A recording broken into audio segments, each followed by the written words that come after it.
All right. It's oh, where's the music? Here we go.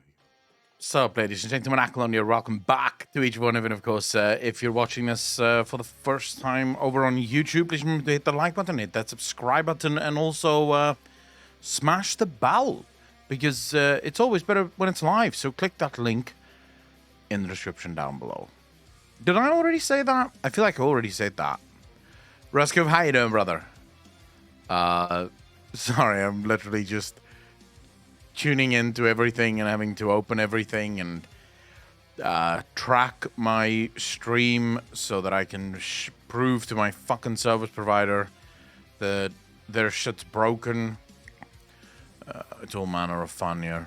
Right, so we'll start tracking it. That should work. All right. Raskov, how you doing, brother? I'm now here. I've arrived. I'm ready. Evans, how you doing, brother? Nico Spider, how you doing? Very happy to have you all here. And yes, it is an early stream, but as most of you should have seen over on Discord, it's either now or never because my power goes off at 6. Simon Raven, how you doing? Just finished work? Nice. So you're about to head to weekend. It is the weekend, so, happy days for everyone involved. I literally just got home. Went to the gym, got back, went to the butchery to get some meat, get some water from the Oasis place. The place is literally called Oasis, and they sell water. Digit, how you doing, brother? And then also went to the vape shop to get vape juice. So now I'm here. I'm fine. I've finally arrived. King Julian, how you doing, brother? What do you mean, welcome back? Digit? That welcome back seems a little bit passive-aggressive to me, bro. Are you trying to insinuate that I'm not streaming enough? Because I will take personal offense to that. I don't make the rules, bro. I'm just trying to stream whenever my country allows. I'm just doing my best over here. That's basically all I can fucking do at this point. Well, if ever there was something to encourage Cape Town to tell SA to fuck off, constant blackouts will do it. Nigga Spider, the problem is that most people in South Africa want the Cape Town, or most people in the Western Cape want to leave South Africa. The government of the Western Cape, however, do not want to do that. It's just banned Joule yesterday. Wait, they banned it straight up? So you have load shedding again, Akko, which sucks? Dude, you're telling me it sucks? We have stage 4 load shedding right now. I mean, that's like... I don't... You guys saw the message that I put on Discord, right? Look at what happens with stage 4. So this is... I just posted this on Discord earlier today. Okay, so stage 1, I would have had no load shedding today. Stage 2, which is what we were on until about 10 o'clock this morning. They announced at 10 that from 11 o'clock this morning, we were moving to stage 4. But if we were on stage 4, which we were last night, which is why I told you guys, today we'll have a proper, nice, long stream with video games and all that shit, it would have been fine. But no. They then announced, never mind, you're on stage 4 load shedding right now, just to get the receipts there in case there's people going, Aklon, I don't believe you. So this is what it looks like. This is when you get updated. Stage 4 starting at 11 until midnight. Stage 4 also on Saturday and Sunday 5 to 12. Fucking amazing. All right, so stage 4 as things stand right now. Off at 2 o'clock to 4:30. 10 o'clock to 12:30. We were already off 10 o'clock to 12:30. And then 6 o'clock to 8:30. Now, the issue... Like today, for example, we were supposed to be off from 10 o'clock until 12:30. The power only came on about 1:30. Actually, 1:22, I think, was the exact time that the power came back on. So they never switched the power back on when it says it should be on. They just sort of say that's when it should be on. Luckily, we're not on stage 8 because that's like a whole new bag of fucks that I don't want to give right now. Zurich, how you doing, bro? Ask Blizzard for some borrowed power. I would love to do that. 3 gaps with no power? Yeah, so it's 3 2.5 hour slots with no power. I want to be on the Fat Fuckers Club. Vane to give me money. the entry is very low. You just pay $5 and you're in. Will you be able to have solar panels at your new house? Digger Spider, we're already doing the research on that. Like finding out how many batteries we're gonna need. Because right now, if I could just get enough batteries to at least power my PC throughout load shedding, we good, right? Because then load shedding no longer bothers me because I have the power. I can just keep streaming. That SA has been having energy crisis since 2021. Wait, Esprit, what do you mean? Okay, so South Africa have not been having energy crises since 2021. The South African energy crisis. So this, by the way, this load shedding thing, this started in 2008. It's not 2021 would have been a fucking dream. Believe me. If it was only 2021, I would be the happiest guy in the world. It means that for most of my life, South Africa had no energy problems. This has been going since 2008 that we've been having these fucking issues. So, it's only getting worse. Like, it's never gotten better. It's only getting worse. That's kind of the sad bit of life right now. But, you know, we make do. We keep fucking grinding. We just keep hoping. And you never know. It might actually turn around. So that's basically all I can hope for right now, is that eventually it turns around and gets better. How's everyone doing, by the way? Any plans this weekend, or are most of you just going to be playing video games and chilling? Is there anyone? Because I know one of the patrons are actually... one of the patrons are going to America. They're going on holiday to America, which is actually pretty fucking cool. Is this too hot, though? Clean, how you doing? Yeah, too hot. We'll have that later. We'll just leave that for now, because that is fucking crazy hot.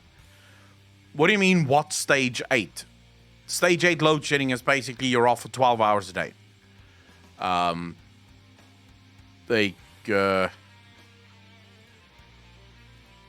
So if today was stage 8, we would have been off from 12 until 4:30, then from 8 until 12:30, and then from 4 until 8:30. It's actually more. This is 4 hours.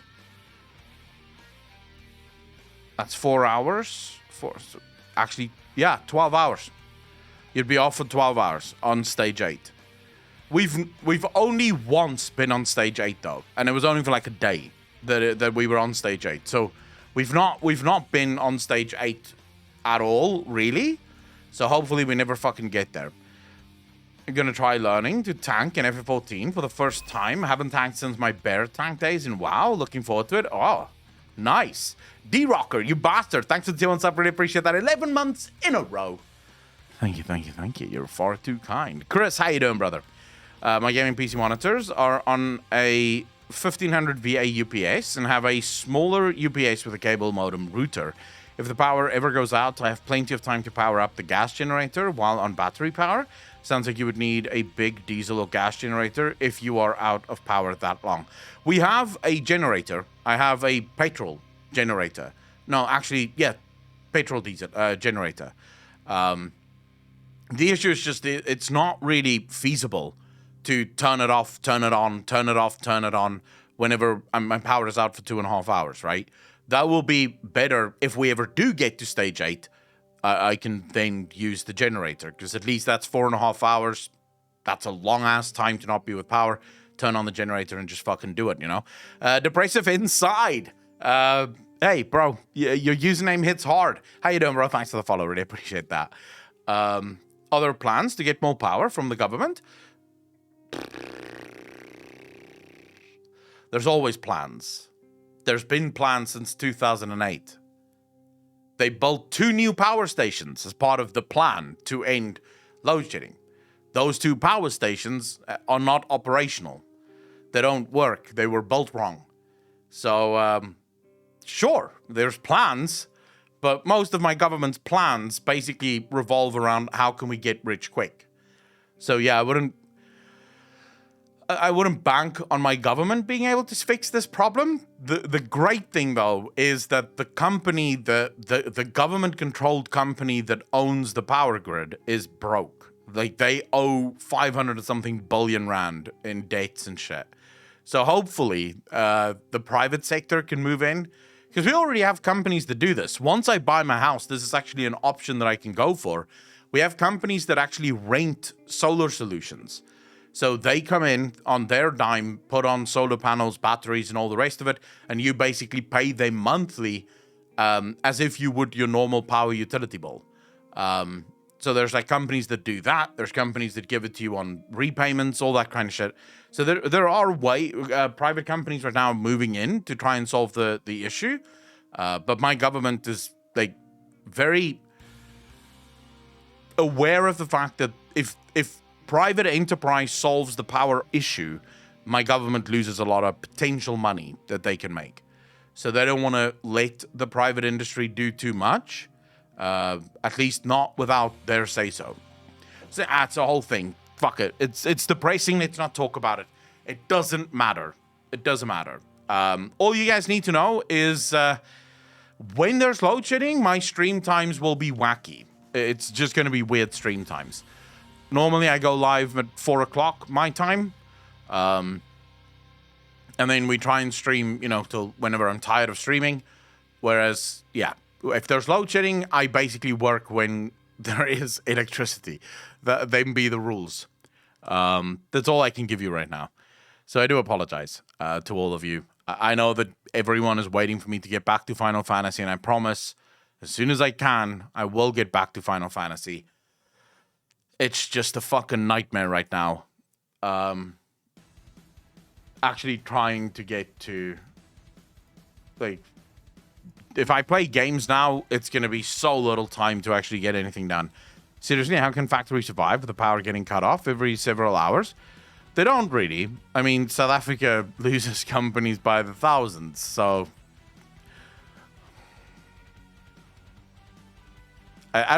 guys, you don't seem to understand. You guys are finally dealing with like heavy inflation and economic problems.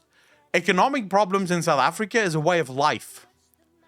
We've had inflation, like high inflation, forever.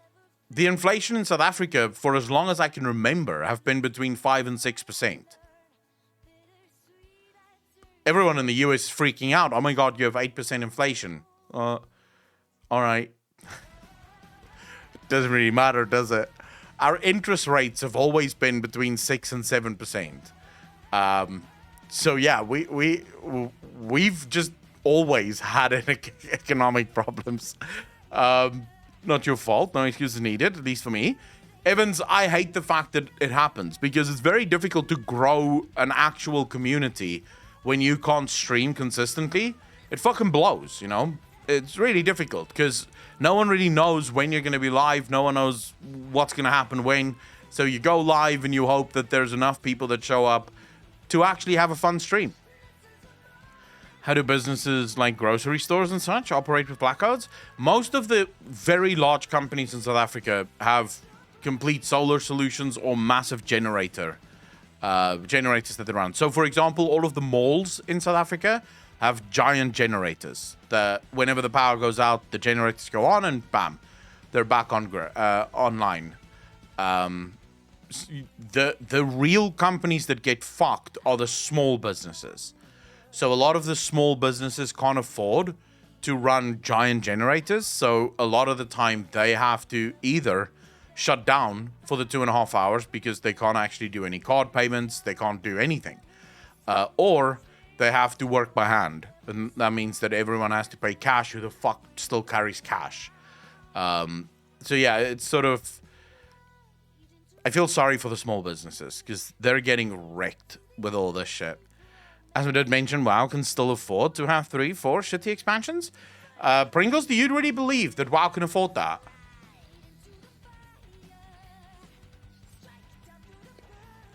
Or me? No. I mean, even before the state of the world, our blackout started in the year 2008. And it's never gotten better. We've basically had load shedding every year since 2008. In South Africa, the vast majority of load shedding usually happens during winter because it gets cold and South Africans don't like being cold, so they run heaters and all manner of shit. Summer is actually a bit better. So that's basically... I don't think the state of the world has too much of an impact on South Africa currently. Remember, South Africa as a country have not disavowed Russia. We still trade with Russia. Quietly, we are on the side of Russia. My government have come out very strongly against sanctions. So my government does not support the sanctions against Russia. My government still meets with Russia. Literally, my president and President Putin met last, I think 2 weeks ago with the African summit, where basically all African countries threw all of their support behind Russia. So my country doesn't really care about the issues, right? So yeah, they're trying to get new deals. Russia is basically trying to look for a place to offload its oil and also its coal and shit like that. So I think they're striking new deals, my country and Russia, where we're going to be buying coal and oil and stuff from them at increased rates. So yeah, it's sort of a weird thing. But I don't think the situation worldwide has the biggest effect on my country. The bigger effect in my country probably is just mismanagement of the country. That's basically it, in my opinion, at least. Paying cash, easy tax evasion. Only one way to find out when it releases, I'm afraid. I don't think World of Warcraft has that much juice left in the tank. Remember, it is... I don't know if you guys watched the Allcraft with Josh Strife Hayes. If you haven't seen it, you absolutely have to watch it. It was very interesting.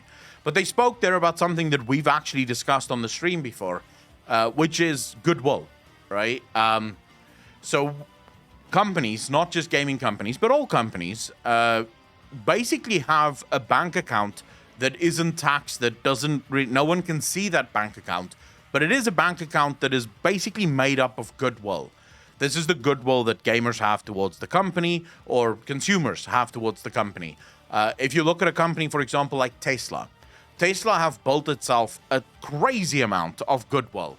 So whenever Elon Musk tweets something that people don't quite like, most people swallow it because they like Tesla, and Tesla have done so many good things for the world.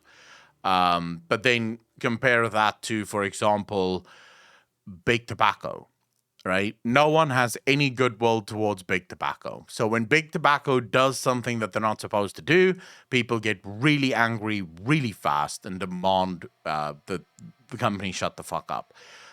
It's sort of like you kind of have to do this, right? Now, good companies, the majority of good companies, will try to deposit more goodwill than what they actually withdraw from this bank account. The Blizzard was actually one of the few gaming companies in the world who I would say had more goodwill than any other. I think if we go back 4 or 5 years ago, name a single gaming company that had more of a good name than Blizzard Entertainment. Can anyone in chat think of such a company? Like, name a company that people loved more than Blizzard Entertainment 4 or 5 years ago.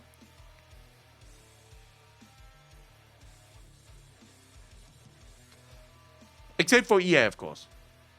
Except for EA, of course. Everyone still loves EA to this day. Sarcasm, for those who are too slow to figure out that that is sarcasm. No, Blizzard was basically the company that everyone trusted. We were looking at things that EA were doing. We were looking at things that Ubisoft were doing. And we were going, well, you know, Blizzard would never do this. At least Blizzard will never do this. Right? So Blizzard had that goodwill. Why could we say Blizzard will never do this? Because we trusted the company. We trusted that this company had our best interest at heart, and we trusted that this was a company for gamers by gamers, you know? And yeah, we were very happy about that. Since then, however, Blizzard have stopped depositing money into this bank account. They no longer deposit goodwill into this bank account. They have simply been withdrawing from this bank account. Battle for Azeroth was a major withdrawal from this bank account. Shadowlands was an even bigger withdrawal from this bank account. Diablo 3 was a massive withdrawal from this bank account. Overwatch was a withdrawal from this bank account. Actually, we could probably make the argument that Overwatch was kind of neutral, because it wasn't a horrible game. It just didn't really go anywhere. So ultimately, who cares? Heroes of the Storm, again, probably very neutral, because there are still people that play it, but it never really picked up. So neutral, probably deposit as much as they removed from it.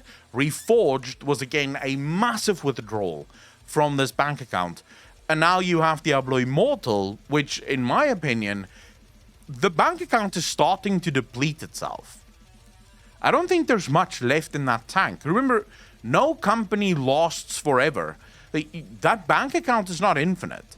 That pool of goodwill that the gamers have towards you isn't infinite. Even the most diehard of fans will eventually have had enough. Will eventually go, well, fuck this. I'm done. I can't keep doing this, right? I was willing to give you the benefit of the doubt. I was willing to keep playing because I really enjoy this game, but now you've gone too far. The lawsuits didn't do much to help that bank account in any way, shape, or form. And then, of course, Activision coming out and saying, well, we investigated ourselves and we found no issues. Obviously didn't do great, right? So this bank account is getting depleted fast, really fast. The question is, how empty is it? Because that will determine how many more expansions can Blizzard actually last in World of Warcraft before World of Warcraft completely dies. And when we say completely die, what we mean is go into basically permanent maintenance. Because I don't think Blizzard ever really needs to take World of Warcraft down. I think ultimately they're probably just going to put it in permanent maintenance and be done with it. So this, by the way, Aureus, it has nothing to do with loyalty. This has nothing to do with loyalty. It has to do with goodwill. I'm not loyal towards Tesla, but I do have a lot of goodwill towards Tesla. That means that when Tesla fucks up, I'm going to be far more likely to go, that's an honest mistake, most likely. I don't believe that was anything nefarious whatsoever. So really, it is about the response that we have to fuck-ups. So, for example, whenever EA... if EA brings out a game tomorrow that has just the most disgusting pay-to-win elements... If EA were to bring out Diablo Immortal, would anyone in this chat be like, oh, maybe that's an honest mistake? Or would you just go, yeah, figures, this makes sense. It's EA. I expect nothing less. I would assume that most of us would be like, yeah, right on cue. This makes sense. That's what EA does. It's because EA has no goodwill left. There's no benefit of the doubt for EA. So when EA fucks up, they have to carry that fuck up. That's it. There's no goodwill for them to trade on. There's no, honest mistake for them to trade on. There's no rope left for them. So every mistake they make leads them closer and closer to a complete death. Well, Blizzard is moving ever closer to that position, where more and more now, whenever Blizzard does something, a lot of people are going, yeah, well, what did you expect? It's Blizzard. That's what they do. You now more often hear the people saying, the old Blizzard is dead. What does that mean? It's not really dead, is it? The old Blizzard is still there. It's still Blizzard. It's still the same offices. It's still the same everything. So technically speaking, the old Blizzard is still alive and well. What people talk about is when they still had goodwill towards the company. When they still trusted in the company. That's dead. That's no longer there. So now whenever Blizzard does something that's wrong, you're effectively... So the way I view it... You have this bank account of goodwill, right? That basically shields you from a lot of fuck-ups. Because you can make fuck-ups and you can basically just say, well, we're withdrawing from our built-up goodwill. As soon as this gets depleted, however, you now start trading with your reputation. So as soon as this bank account is empty, there's nothing left for it to be traded with, you then start dipping into your reputation. So with every fuck up that you make, you basically hand over a little piece of your company. And you say, well, this is dead. This is dead. This is dead. And eventually it dies. That's just, it's going to be slow. Probably not going to be overnight. These companies still make crazy amounts of money. But it will happen eventually. Because it has to happen eventually. You can always rebrand, restructure, and say it's all new. We changed. Or yes, I don't know if that has that much of an effect. Unless, of course, you restructure and rebrand and fire most people. So in a very long answer to your question, Pringles, is there still 3 or 4 expansions, bad expansions in World of Warcraft's future? Maybe. But I would be surprised. It would surprise me. I don't know, because you can't really know, right? There's no metric by which you can govern how much goodwill a company has. Like, you could probably do it with polling. You send out pollsters, you basically poll all gamers, and you could kind of get to a place where you figure, like, you could figure out how much people care about Blizzard Entertainment and how many people still trust Blizzard Entertainment, but even that would be a ballpark figure at best. So ultimately, you don't know, and that, I think, is the most dangerous part of this game. The same way that we can't exactly know how many expansions Blizzard still have in the tank before it will ultimately start trading its own reputation, Blizzard also doesn't know how much they have left. The thing is, the day it runs out is when you know, oh fuck, it's run out. The one thing that Blizzard is currently banking on, and that's actually something we will be discussing, but the one thing Blizzard is currently banking on is that the gaming industry is changing fast enough and that gamers are getting mind-fucked fast enough that they don't care. Because if you can get consumers used to the idea of being treated like shit, then you don't have to worry about treating them well because they're already used to being treated like shit, you know? Asgold said, WoW can still handle 2 bad expansions. I strongly disagree. I don't disagree or agree with Asmongold because I don't know. 2 bad expansions seems a stretch. Let's put it that way. I'm not saying I fully disagree with Asmongold, but I do think it's stretching. I don't know. Back to back? Because that's a different story. Are we talking back-to-back bad expansions, and are we talking Dragonflight is absolutely astonishingly good, and then the expansion after Dragonflight sucks dick? Because yeah, then it could probably last 4 or 5 bad expansions. If it can go back to the good expansion, bad expansion, good expansion, bad expansion, it's probably not going to be as bad. It will probably be okay. Haven't we already had 2 bad expansions in a row? Yeah, but this is why we're asking. How many more of these expansions can Blizzard handle? Do people forgive and forget that quickly? Do people just move on that quickly? How long does it take before even the biggest WoW Andes start running out of patience? Because that should happen, technically speaking, at some point it should happen, right? Dragonflight is garbage too.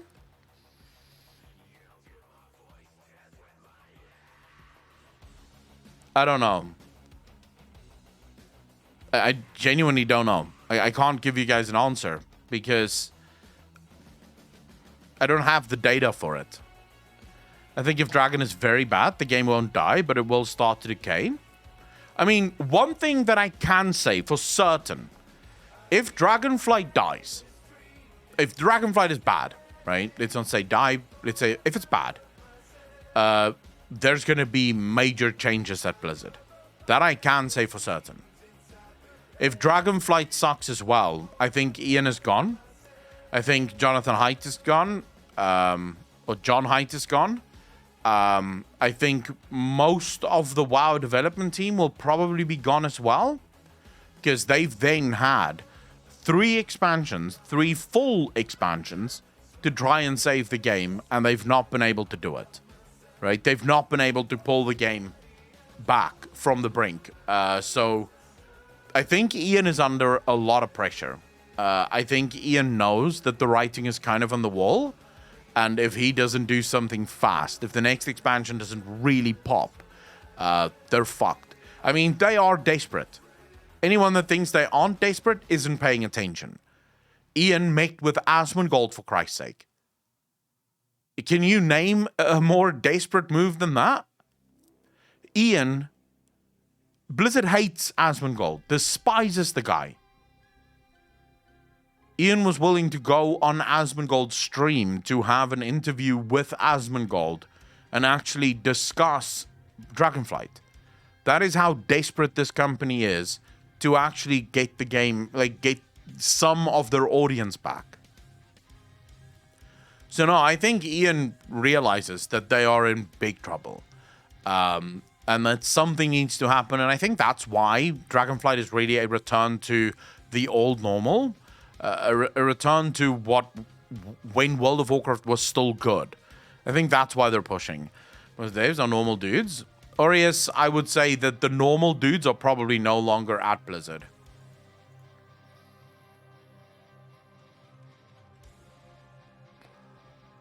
Yeah. How many pre-orders months are in the game already? I think they can get away with anything. Bowstrong, remember the people that are currently playing World of Warcraft. The people that are currently playing World of Warcraft are the die-hard fans. These are people that would never quit the game. The day that they quit World of Warcraft is the day that World of Warcraft dies. So when Blizzard shuts down the servers, they'll leave. If you think that's not possible, Lord of the Rings still has a dedicated fucking gaming audience. There's still dedicated players that play Lord of the Rings. Even though, technically speaking, Lord of the Rings is a dead game. Technically speaking, when's the last time that there's ever been actual content released in Lord of the Rings? Like, anything good, at least. So, games will always have its following. There's always going to be people that will play the game, regardless of what happens. But that doesn't mean, at least insofar as I can tell, it doesn't mean that it will be enough to sustain the game.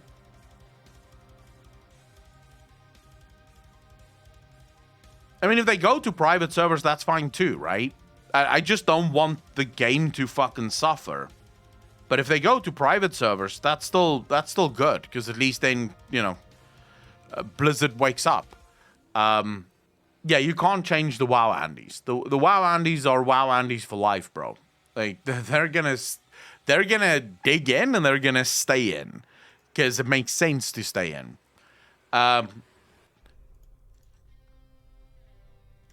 do have something I wanted to talk to you guys about, and it's if this does make it to YouTube, it's probably gonna have a very clickbait title. Well, clickbait thumbnail, almost definitely. Probably something like "Shut the fuck up, Asmon," or something to that effect. Because it is something that I wanted to talk about for a while. It's something that I've been researching quite a bit now.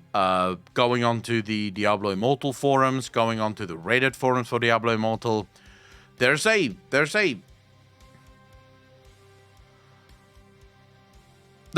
to be a constant refrain from the, let's call it Diablo Immortal faithful. The people that defend Diablo Immortal, the people that enjoy playing the game regardless of really what happens, their argument seems to consistently be the same thing. Asmongold, myself, and others need to shut the fuck up because this is a mobile game. Can I ask in chat, and be genuinely honest, because I would love to know how many of you there are. How many of you think that Diablo Immortal is a mobile game and therefore you don't really care about how badly it monetizes the game? How many of you think, well, you know, this is mobile games, Echo, I don't care. As long as they don't do it with my PC games, I'm good. Bonnie, how you doing, bro?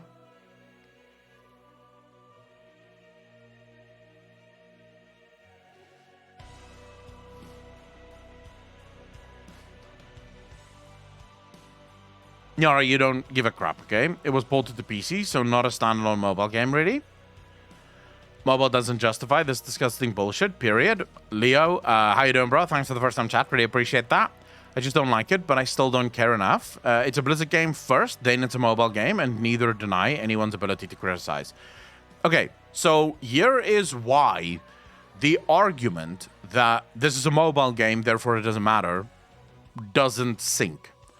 It's because most people don't understand the psychology behind video games. It's because most people don't understand the psychology that goes into making these video games. And it's actually, once you start reading about this, once you start researching consumer psychology specifically, because that's really where this stuff shine, is within consumer psychology. Once you start reading about that shit, it's fascinating. It is fascinating to see what the gaming communities or the gaming companies do with this knowledge of how do you get consumers. A while ago, we covered an article that basically explained the psychological elements of this. I don't know how many of you saw when we covered it, but the article had to do with Nescafe and how Nescafe managed to turn Japan into a coffee drinking nation in about 20 years. It literally took them 20 years to turn Japan into a coffee drinking nation. And they did it with psychology. Antelis, thank you so much for the follow, dude. Really appreciate that. Welcome to the channel. Thank you, thank you, thank you. Consumer psychology, I guess let's start there, is the study of humans, and more specifically of human consumption. So where normal psychology will look at the mind and how the mind works, consumer psychology is focused on the consumption of humans. In other words, what do we consume? Why do we consume it? And more technically, when you decide, like when is the exact moment that you decide to consume something? Why is this important? Because humans are very much creatures of consumption. We consume quite a lot and we consume quite varied things. And of course, where there are humans, there's money or potential for money. And when you have psychologists who basically try to figure out what makes us tick, there is going to be corporations and companies that want that knowledge because they want to use it to basically make us tick. This is just how it works. This is why you had sort of studies and experiments in the 80s where Coca-Cola would experiment with subliminal messaging, where they would, in a frame of a movie, they would have every second, they would have one frame of a Coke. Because they were trying to figure out if they could convince people to buy more Coke, if that's the case. The frame is too fast for your eye to see and analyze and realize that, hey, that's a Coke on the screen. The frame is way too fast for that. But your subconscious still sees it. Because while your eye basically takes all of those frames, turns it into an image that makes sense, throws away all of the frames that don't matter, and then shows you the image, that Coke frame is the one that gets thrown away. The Cockfighter, thank you for the follow, dude. Really appreciate that. Welcome to the channel. Thank you, thank you, thank you. Obviously, it didn't work. Funnily enough, the experiment that Coke did, turns out, didn't have much of an effect on people buying Coke afterwards. The Coke sales were the same. So this is actually where we figured out that subliminal advertising doesn't seem to work as well. But that doesn't mean that they stop there. They keep studying. They keep figuring out or trying to figure out, how do we convince people to buy stuff? And more specifically, how do we convince people to buy our stuff? Now, the gaming industry have basically hired, this frame stuff was banned because it worked. Clean, it was banned, but not because it worked. The exact data shows that it didn't really have much of an effect. The reason it was banned is because it would be subliminal. You wouldn't know, so therefore you would have no control over it. And it might be that they eventually figure out how to advertise in subliminal messaging without you knowing, and then can convince you. So it was sort of banned preemptively to ensure that companies can't do this. They can't even, there's no point to even research it because they're not allowed to do it. But no, the data from that showed that there was no real increase in Coke sales after the... In fact, what they found is if you want to increase Coke sales, just put more salt in the popcorn. I fucking kid you not. Like, that's ultimately what they found.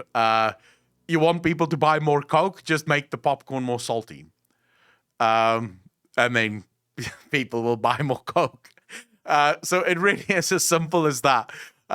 All you need is very salty popcorn and one Coke ad in the movie that sort of shows people, oh, there's a Coke, I'm really thirsty, I'll go buy a Coke, right? So it turns out that's really all you need. But that doesn't mean that, you know, there aren't other ways of subliminal messaging that could work to some extent. It just means that that specific experiment did not yield any favorable enough results that it would actually work. But anyway, so the point I'm trying to make is these companies go to incredible lengths to understand us. In fact, so much so that they now understand us better than what we understand us. They know who we are better than what we know who we are. Now, there's a lot of psychology that goes into the video gaming industry. If you look at Diablo Immortal, it basically uses every single trick in the consumer psychology book to convince people to spend money. Every single one of them. But there's a bigger trend that I think most people, and this is me just sort of brainstorming and thinking about it. Hold chat, I know you're DJing, do not get thirsty. Who's thirsty? Who are we thirsty for, though? This is me just sort of hypothesizing on what I believe is happening. So you might have a different opinion, and you're welcome to share your opinion with me. But it is no accident that the majority of AAA mobile games also get ported to PC. It's not an accident. If you think that, oh, you know, they were just being nice, you're naive. They wouldn't just be nice. If they didn't have a very specific reason for it, they wouldn't just be nice. No, they had a reason for porting it to PC. And I believe that the reason in part for most of these mobile games that's made by AAA companies specifically porting to PC is akin to the frog in cold water or boiling water. For now, they get to hide behind the idea that, well, you know, it's a mobile game. Mobile games are disgusting in their monetization. So you can't criticize us because it's not a PC game. This is also, by the way, why I don't believe that Diablo 4 is going to have this many monetization options. Because Blizzard knows that the PC audience isn't ready yet. If you want evidence of this, all you have to do is go to Metacritic. If you go to Metacritic and you look at Diablo Immortal's Metacritic score, so this would be its score for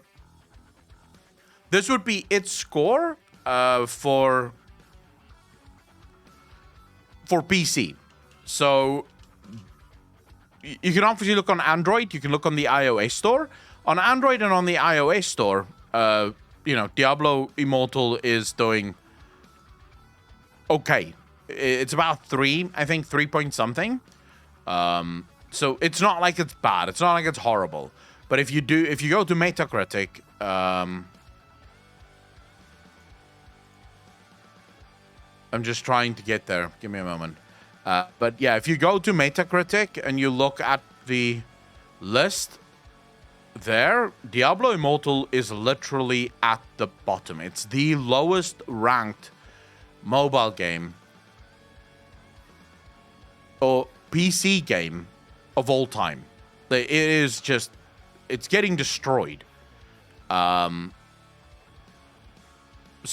you can look here. So yeah, you have it, right? You have Diablo Immortal, and it is tied with Madden NFL 21 for 0.3. So on PC, it's clear that this game is not doing well. On iOS, the game is fine, right? On iOS, the game is fine. And look there's 4,100 ratings, which is actually kind of high for a Metacritic user score. So on PC, the game is getting raked over the coals. On iOS, this is not the case. If you look at Diablo Immortal on iOS, it's doing relatively fine. It's got a 3 score, I believe. We can check, actually. Diablo Immortal Android rating. So you look at Android, 3.6 on Android. So sure, it's doing well for mobile, not doing great for PC. But why does it keep coming to PC? Because this is where they want to be.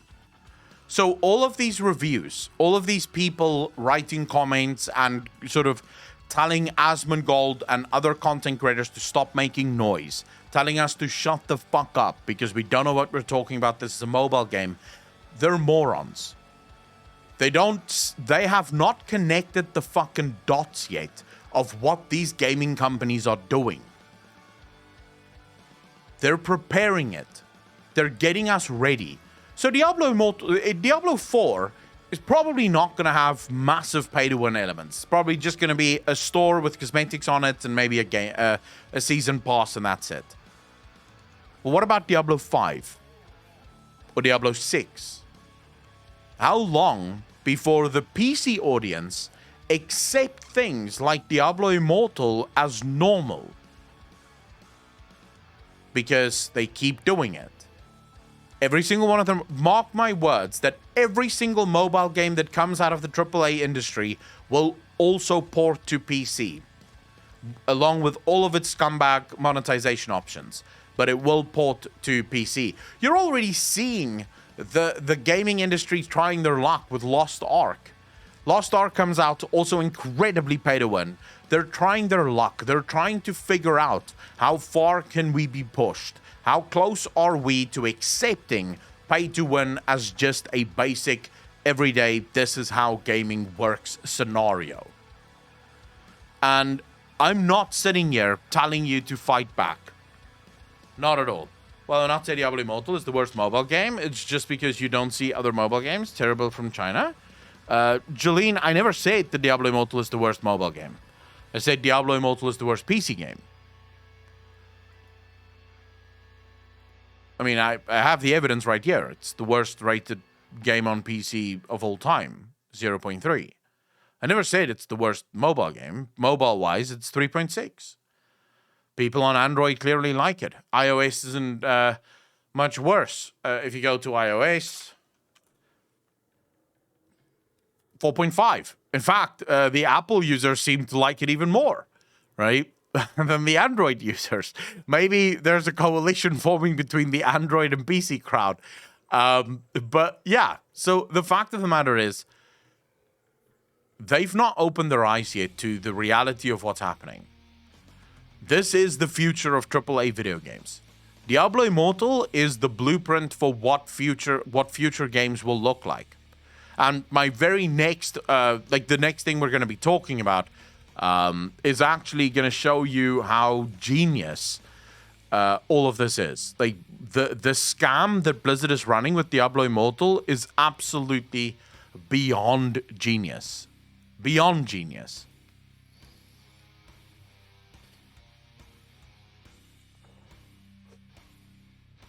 Seeing also Diablo fans to blame for PC port.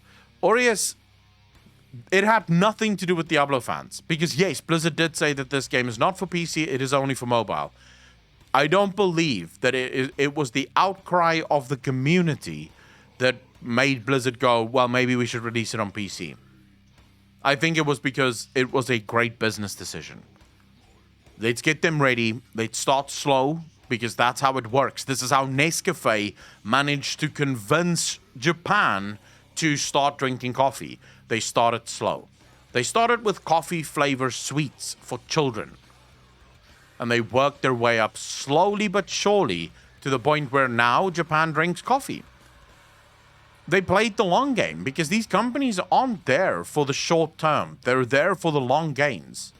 And they know that releasing Diablo Immortal now on PC is going to have incredible fucking backlash.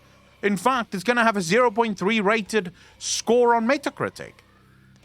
But it doesn't matter what it scores right now, because we're not in it for Diablo Immortal. We're in it for the eventuality of Diablo 5 being Diablo Immortal levels of fucking scumbaggery. Because that's where they want to be. They want to be at the point where they can charge and fleece you in the shop, and you go, well, this is normal. This is just how games work, you know? You might disagree, and you are welcome to disagree, but this is based on my own research, based on what the consumer psychology suggests, and how other companies have dealt with similar issues in their own sort of world or in their own product lines. This is what the gaming industry is doing, and you don't have to fight it. Just to be clear. There's nothing you and I can do about it. These companies have more money, more resources, and far more knowledge than any of us could ever have. Hands down. You think you're going to resist? They'll figure out psychologically how to get around that. They will eventually convince you that you are giving them money and you're doing so in protest, and it is fine. This is just how it goes. And there's nothing that you, I, or anyone else can do about it. So strap in, folks. Welcome to the new normal. Welcome to the fuck up that is the AAA gaming life. Apocalypse, how you doing, bro? Lowest critic scoring game, and yet people ironically pay through the nose to support the game. That's a successful game that just got meme bombed. Apocalypse, not really. Because we know that the whales are about 15% of the entire gaming audience. So 85% of the people can hate the game, and you could still make tons and tons of money.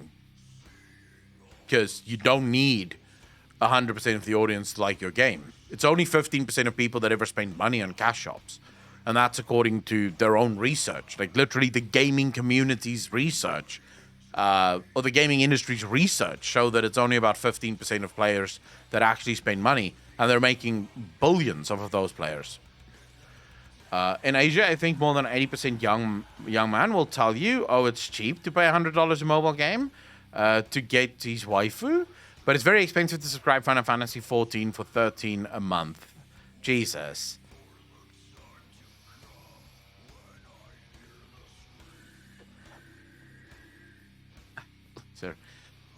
Apocalypse, I agree with the notion of it being a successful game, but it's successful in terms of financially, right?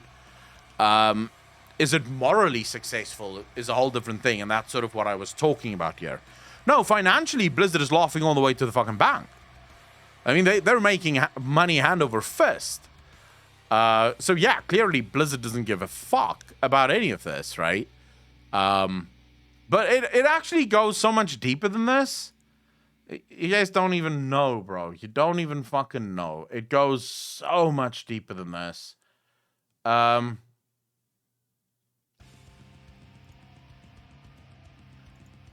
remember I told you that Blizzard is running the biggest and most successful scam in the video game industry. Because Blizzard have figured out how to get pay to win into all of their games without even trying. Player used 600 million WoW gold to purchase $50,000 worth of WoW tokens for Diablo Immortal purchases.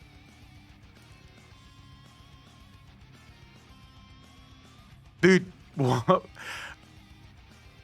Just like that. World of Warcraft is part of the scam. World of Warcraft is part of the chain. How did that player get 600 million WoW gold? By paying a subscription. By actually playing World of Warcraft.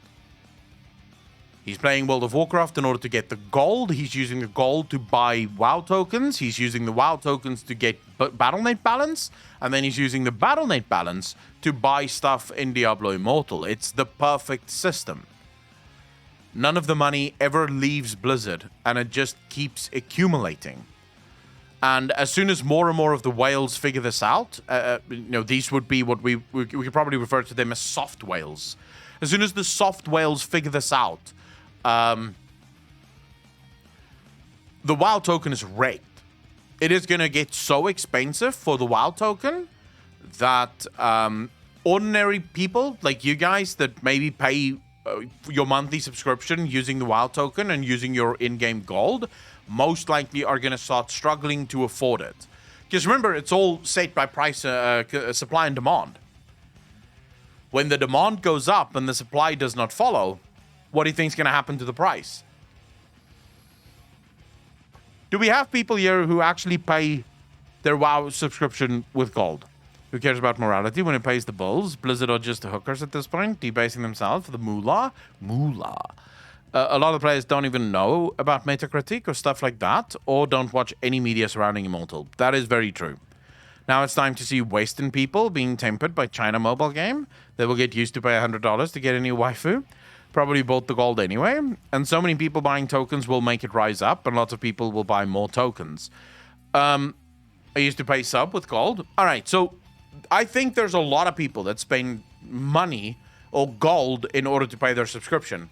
If this continues, if more players figure out that this is how they can get stuff in Diablo Immortal, the price for WoW tokens in gold value is going to explode.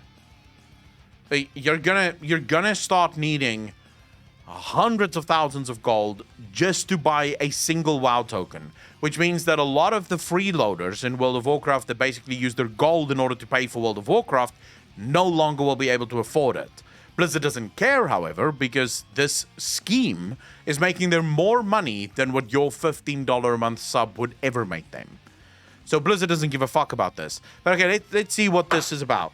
A player spent a whopping 600 million WoW gold to buy nearly $50,000 worth of WoW tokens for Diablo Immortal purchases, gem upgrades.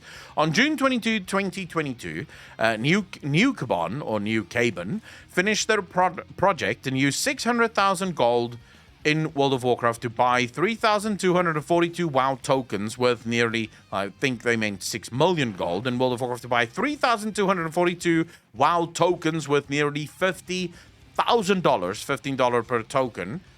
The whole process took 3 weeks because, wait, $15? It's $20 per token, isn't it?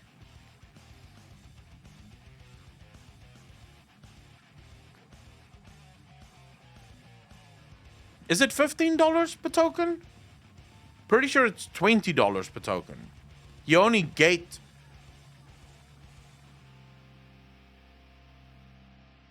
It's 20 euro for EU. How much is it for dollar? Come on, Americans. Is it $15 per token for you guys in America?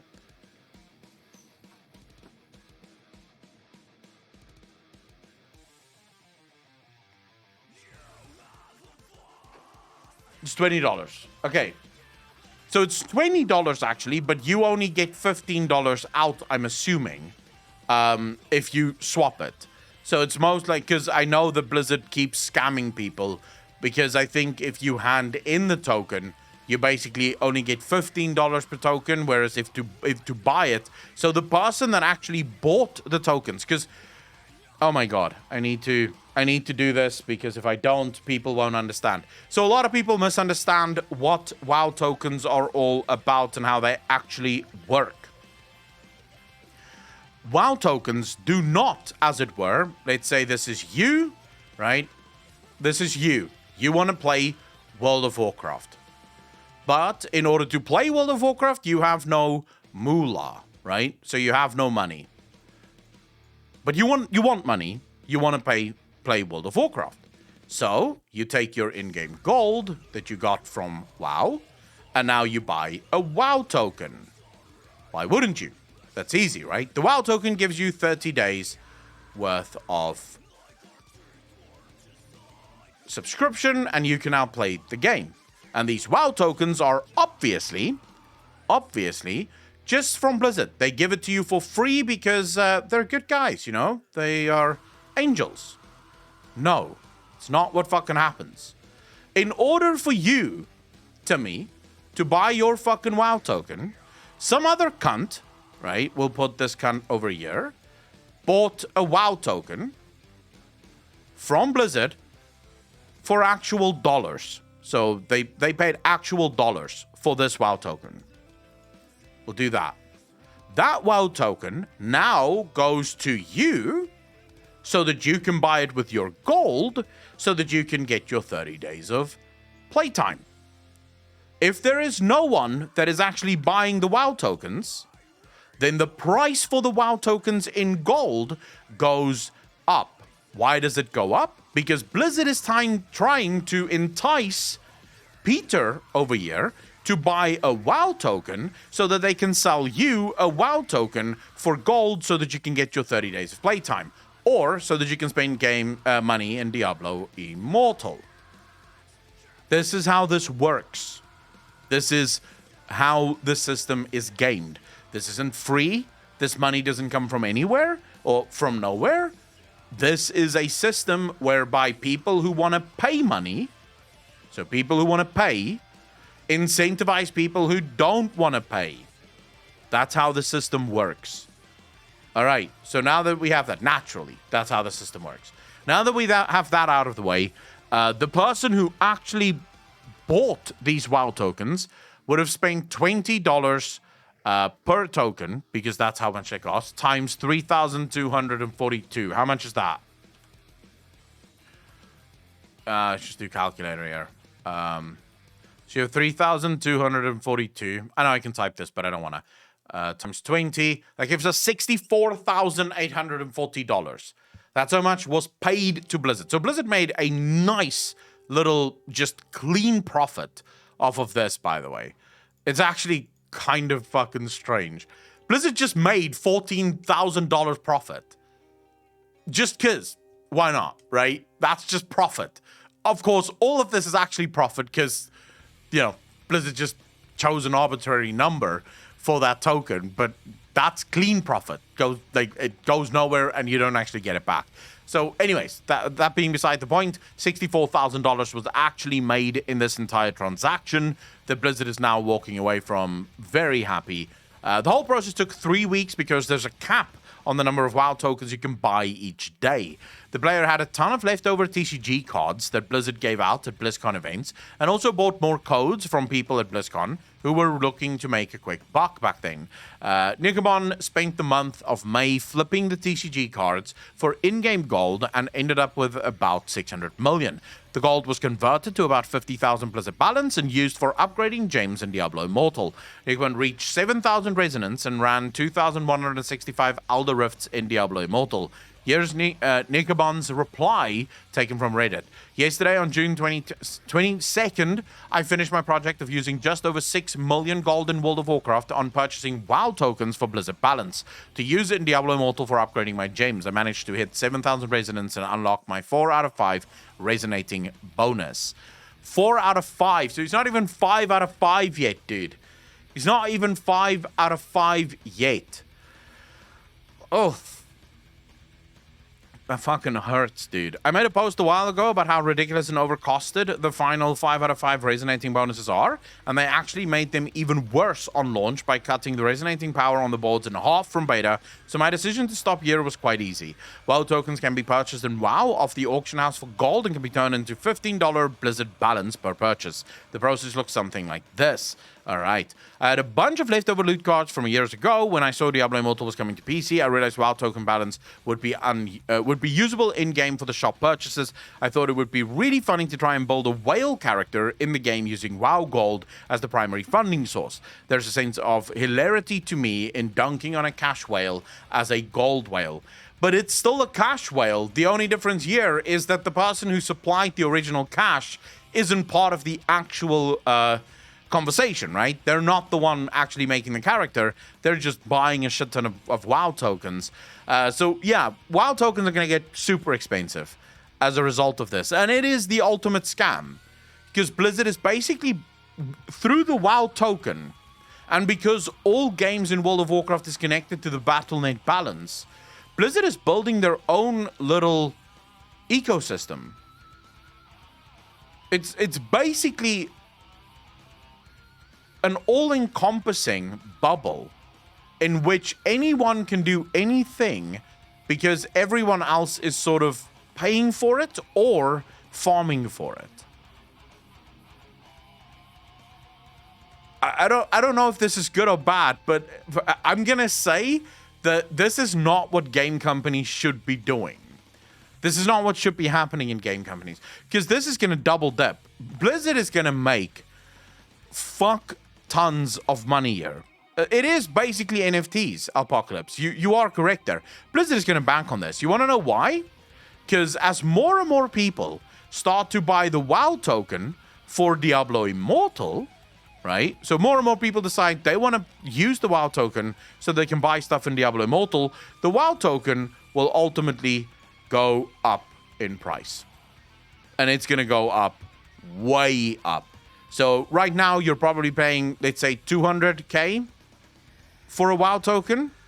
If more and more people start doing this, because remember now the demand for the WoW token goes up. So you have the demand for the WoW token that goes up. The supply for the WoW token for the time being is going to remain relatively stable, right? It's going to be roughly equal to itself because the people that bought WoW tokens in the past are just going to keep buying WoW tokens. But now what happens when the WoW token jumps up to, say, 400k or 700k?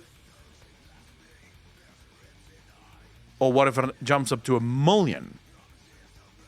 At what point do you think more and more of these whales that need gold in World of Warcraft start going, hey, I need gold in World of Warcraft, I'll just buy the WoW token for $20, get 700k in terms of gold from this WoW token purchase, and then someone else is obviously going, well, fuck it, there we go, I'll just do more Diablo Immortal stuff. Only I don't know how many WoW fans will be jumping to DI. Aureus, I think a lot. But more importantly, it doesn't even matter. Because this is the genius of the scam. Because, yeah, maybe the original WoW player, you know, Timmy over here, Timmy doesn't jump to Diablo Immortal. Timmy just keeps buying for the 30-day game time. But what about Larry? You know, Larry is a funked up kid. He's got great hair and everything. So Larry wants to play Diablo Immortal. Larry doesn't give two fucks about World of Warcraft, but Larry is a broke-ass bitch.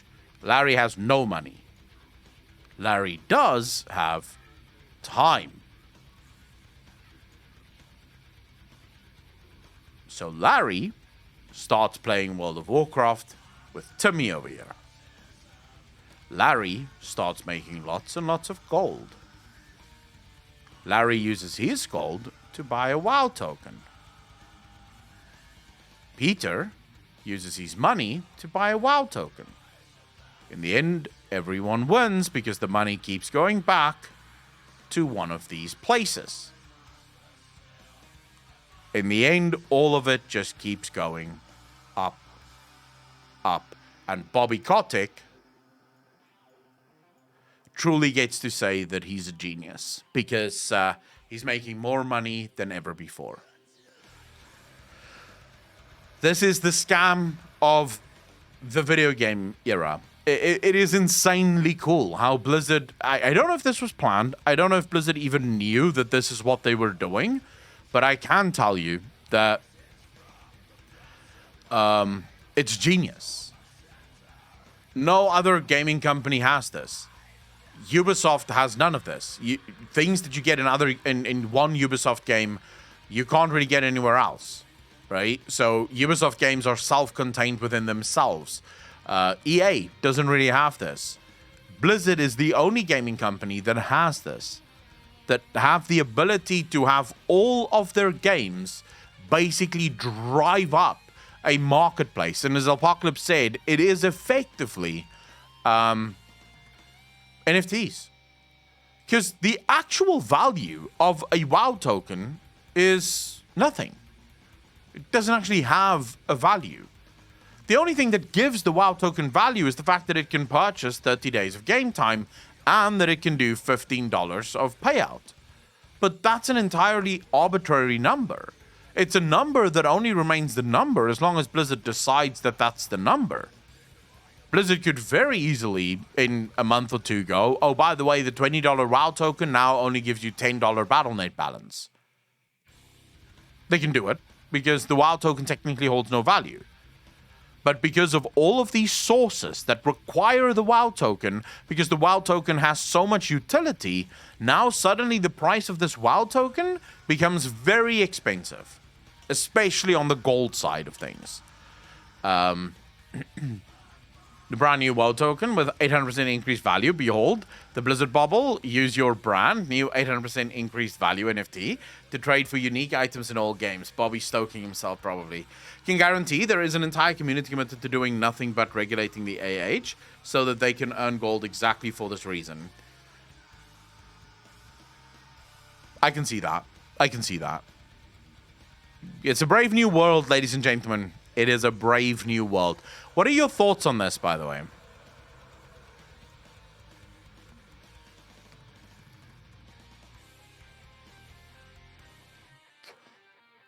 Aureus, I mean, it's not improbable or even implausible, because remember, as the WoW token prices go up, things are going to get even more expensive. Gandalf, rim job. I like both those words. How you doing, brother? Thanks for the first time chat. Really appreciate that. Thank you for the 100 bits. Thank you, thank you, thank you. I love it. I think it's absolutely genius and the best thing Blizzard could have done. I agree, Apocalypse. 100% agree with you.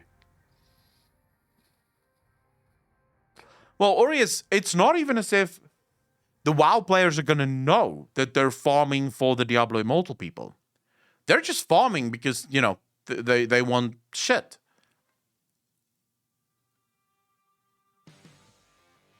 Jonathan, how you doing, brother? Haven't seen you in ages. Dude, what the fuck is wrong with this cup? Oh, there we go. I have caramel tea. Now, there's no sugar in it, but it's caramel flavored tea. I don't know if you guys can see it.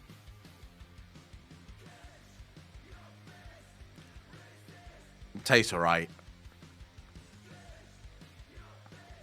For indie company will start. Most people will not be able to afford and just stop. Yep.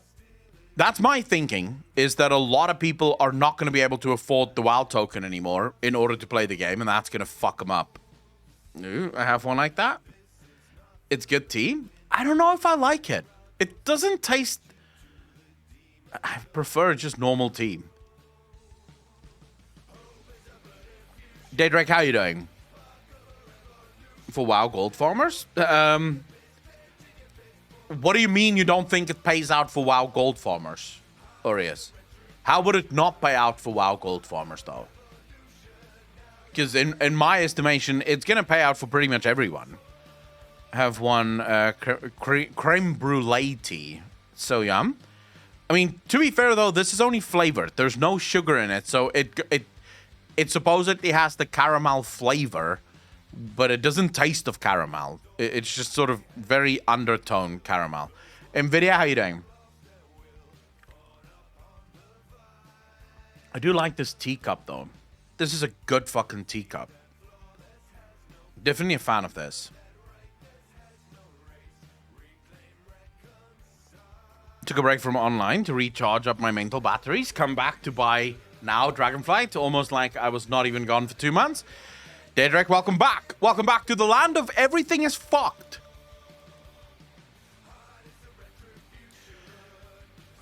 I will be your conductor for the evening, and strap in. This is just the beginning of the end. And all we can do really is hang out here on Twitch and watch it burn, you know. I don't know if we should be blackballed about this, but it feels very hard not to be blackballed by it. You know, I think anyone that cares about the integrity of the video game industry is gonna find it very difficult not to be blackballed as a result of the bullshit that's going on. Maybe I'm wrong. Maybe I don't know what the fuck I'm talking about. Who knows? What's Blue's perfect scam? Shadow Grove, you just missed it. We literally just finished talking about it. Daphno, how you doing, brother? It will be up on the Clips channel probably later tonight, so you can just go check that out. As soon as I've uploaded it. I should probably just fucking check so I can upload this as soon as... Marathe, how you doing? I am super angry that people still play WoW or Diablo while there are so many better games like FF14, Guild Wars 2, V-Rising, Path of Exiles. Marathe, don't be angry. People have a right to play whatever the fuck they feel like playing. I don't think you should be angry at them. I don't think World of Warcraft has that much... All right. Sorry, I'm just finishing the clips quickly. You guys are part of the admin team. Welcome.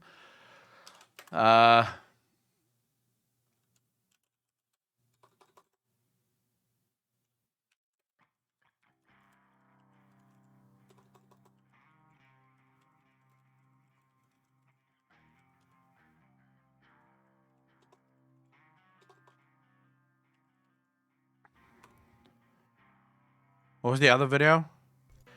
How many of you think, well, you know, this is mobile games that cool? Seems to be. Okay. I know what that is.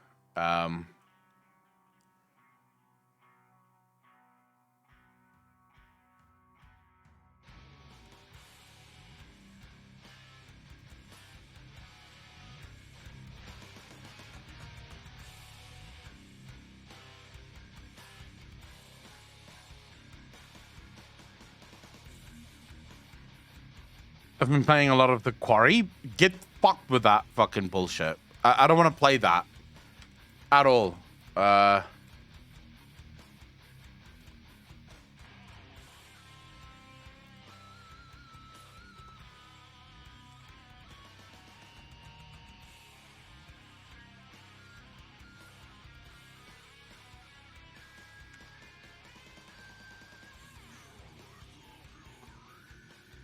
Oh, people are going to be so fucking furious with this clickbait bullshit. But anyways, doesn't matter. We'll just clickbait and pretend like it doesn't matter. Right? All right, chat? Yeah, we're going to clickbait people. And they're going to be very angry, but that's just how it goes. Never, he pees himself? What? What? Not gonna lie, I've been no-lifing Ascension and Conquest of Azeroth. I like WoW, have no interest in FF14. Oh my god, no. FF14 is so good. But I've been playing a lot of fucking Star Wars: The Old Republic. I'm loving that game. Like fucking crazy. What button did you hit? What do you mean, what button did you hit?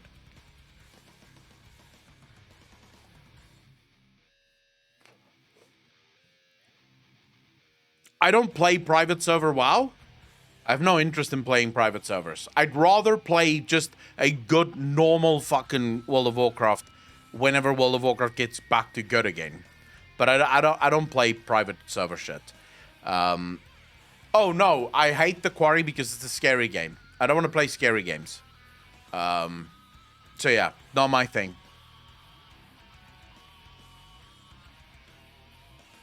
850 hours now. Can't wait for Baldur's Gate 3. Oh, that's with you and me both. I'm really, really looking forward to Baldur's Gate 3. If you're watching you, Akko, I'm good. Go God, what are you talking about? You get enough Final Fantasy watching me. When's the last time I played Final Fantasy? It's been like 3 weeks. I haven't even played Final Fantasy. I have to get back into Final Fantasy. So as soon as my power comes back to normal, we're going to be playing some Final Fantasy. Play a bit. The early access is very good. Can't wait to make my evil paladin in Baldur's Gate 3. Dude, I'm going full-blown fucking warlock. No questions asked. Like, just 100%. Have to be a fucking warlock. Someone linked me a video that they wanted me to watch.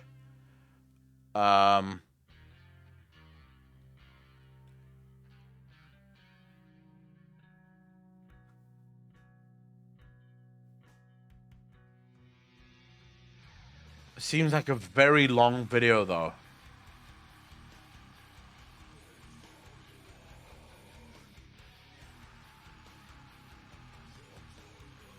This is a very long-ass fucking video. Someone who...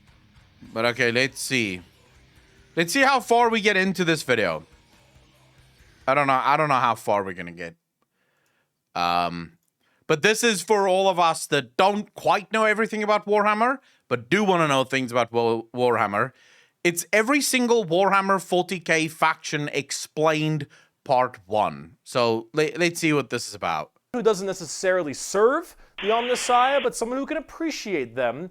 You will not be getting my legs today, as I will be replacing them with various things depending on which faction we are currently talking about to add a little bit more context and possible comedy to whatever the hell I am currently doing. So, hello everybody, my name is Bricky, and this is going to be a long video and a large project that has been going on for quite some time. This is...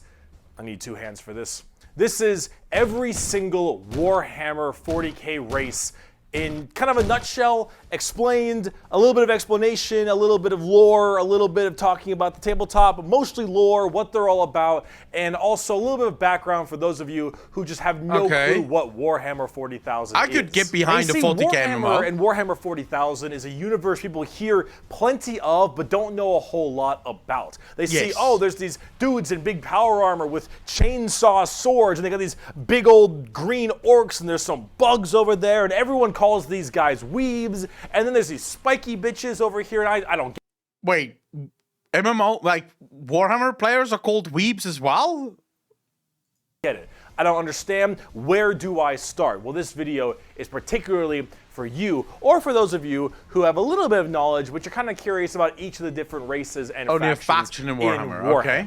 So overall, the Warhammer universe is vast when it comes to lore and background, and each different faction is so different with the things that they believe in, and some are human, some are transhuman, like where they all have all these crazy ass electronics on them. You've got aliens and you've got the chaos factions, and there's so much to entail that I decided to embark on this project to tell you what each and every single one of them is about and what the Warhammer universe is about as well, to give at least a little bit of an intro to this extremely bloated but very, very enjoyable world that I and many others partake in. So, I will be explaining every single faction in the Warhammer 40k universe, at least all the factions you can play as, and some smaller factions here and there. I will not be discussing absolutely everything in it, because that is a little bit much, and I'm not going to go too mega deep into the lore. I'm going to give you a pretty solid overview. Adeptus Arbites, for example.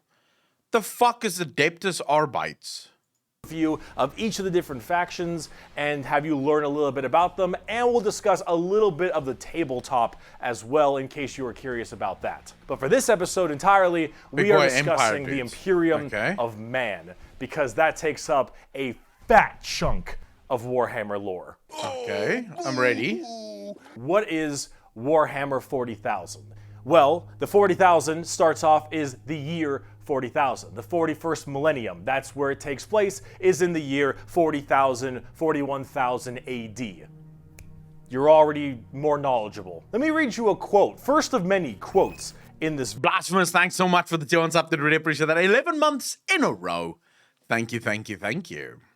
Video. It is the 41st millennium. For more than 100 years, the Emperor has sat immobile on the golden throne of Earth. He is the master of mankind by the will of the gods, and master of 1,000,000 worlds by the might of his inexhaustible armies. He is a rotting carcass, writhing invisibly with power from the dark age of technology. He is the carrion lord of the Imperium, for whom 1,000 souls are sacrificed every day so that he may never truly die. To be a man in such times is to be amongst untold billions. It is to live in the cruelest and most bloody regime imaginable. These are the tales of those times. Forget the power of technology and science, for so much has been forgotten, never to be relearned. Forget the promise of progress and understanding, for in the grim, dark future, there is only war. There is no peace amongst the stars, only an eternity of carnage and slaughter and the laughter of thirsting gods.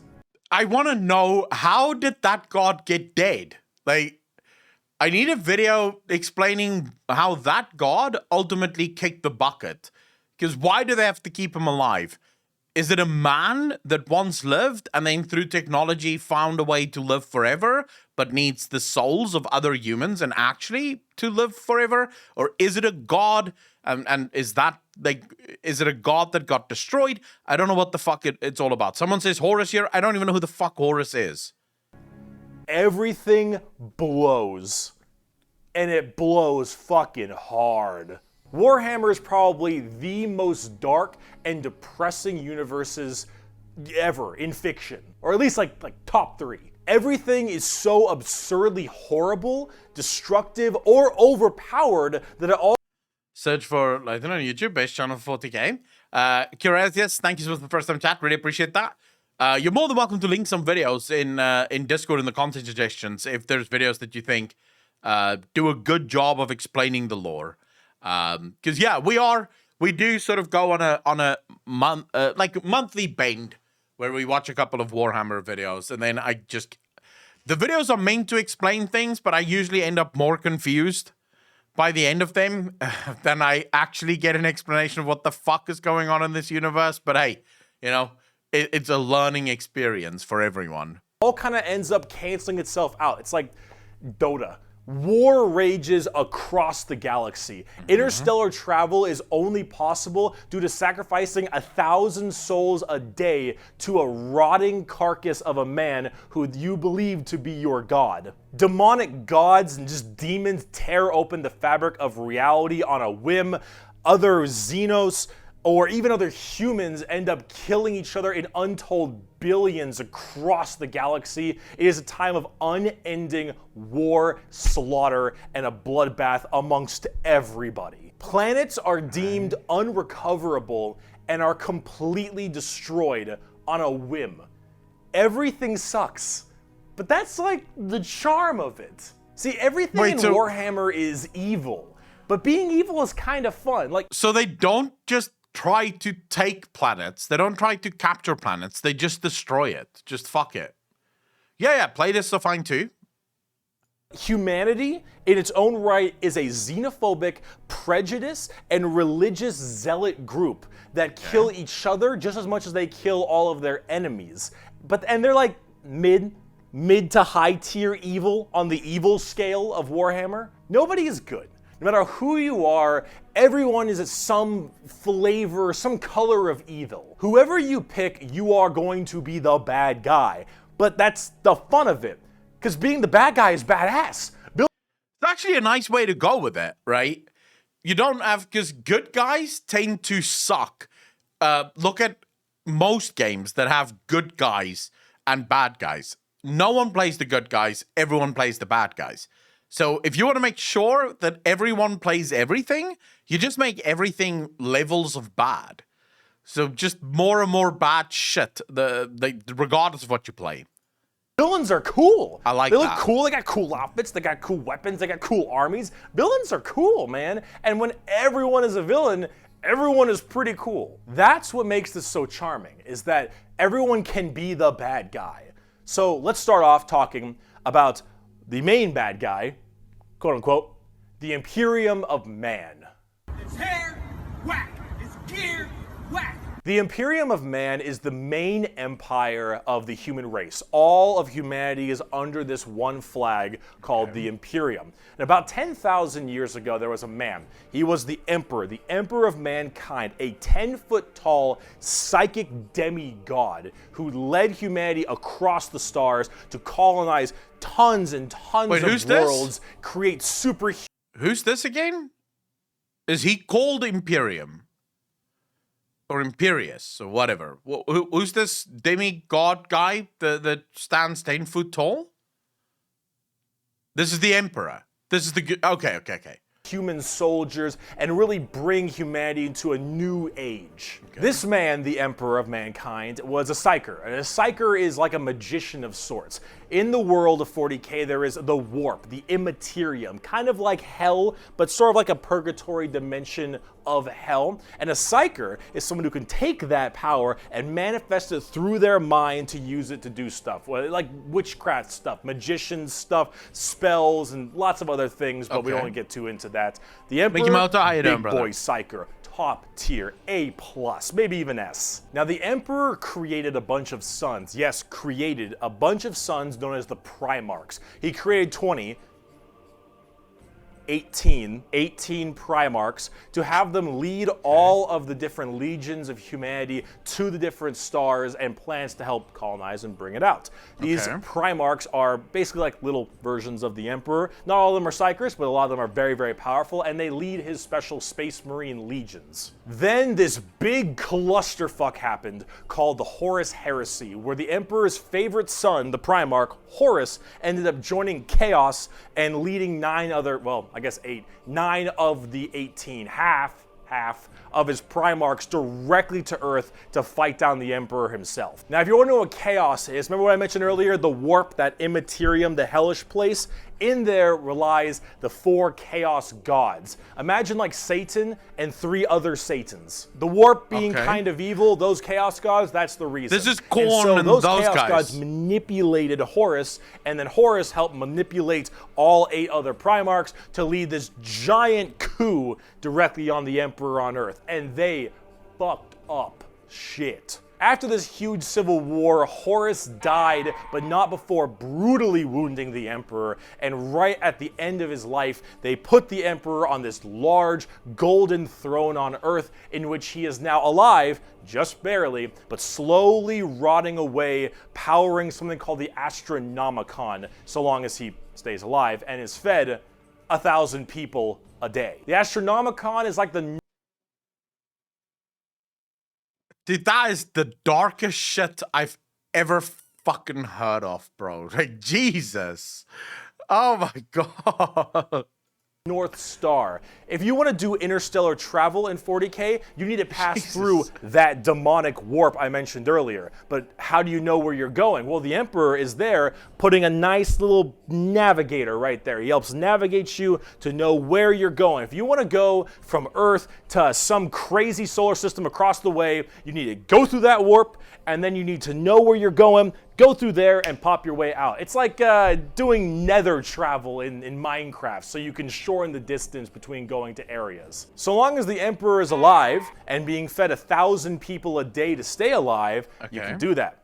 The moment he dies, interstellar travel's gone for all of humanity. You're so boned. Now, since the Horus Heresy 10,000 years ago, the Imperium has fallen from grace substantially. All technology has started to dwindle and die. There is now giant fundamental religious extremists that now believe the Emperor of Mankind was a deity, a true living god, which is probably the last thing the Emperor would have wanted to be remembered for. So now you have this thing called the Eclipse. Wait, so was the Emperor a good guy? So when he was still alive, I'm not talking about him now being like fate souls and crap. Because he just said there it's the last thing that he wanted to be remembered as. So no one is a good guy? Yeah, but he doesn't want to be remembered as a god. He wiped out millions of races. All right. So just doesn't want to be a god, but wants to be a killer, effectively. Millions of people. Good is kind of relative in it. Yeah, well, in this game, it seems like it's not just relative, it's non-existent. Ecclesiarchy, which is this giant church entirely devoted to spreading the good word of the Emperor. He is now the Holy Emperor God, the God Emperor of mankind, and all of the Imperium has taken up worshiping him to the fullest extent and killing anything that isn't humanity in his name. The Imperium has this futuristic gothic tone to it and a hefty religious zealotry to them. If you think anything against the Emperor, that's heresy and you deserve to die. That is called being a heretic.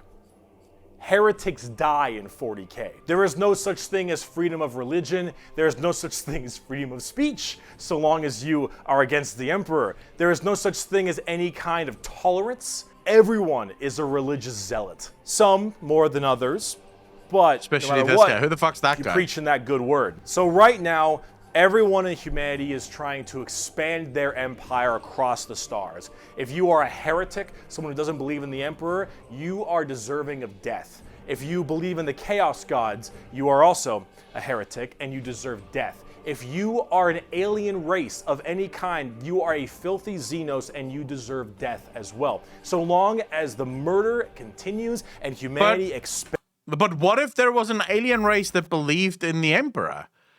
Tor, thanks for the follow, dude. Really appreciate that. Welcome to the channel. Thank you, thank you, thank you. Jane Jenna, how you doing? So again, literally Daleks. Death. So it doesn't even matter if you're an alien, but you believe in the Emperor. Like, you're willing to be sacrificed to the Emperor as well. And you're like, nah, fuck it. Like, just death as well for you, because you're an alien and we don't fucking like you.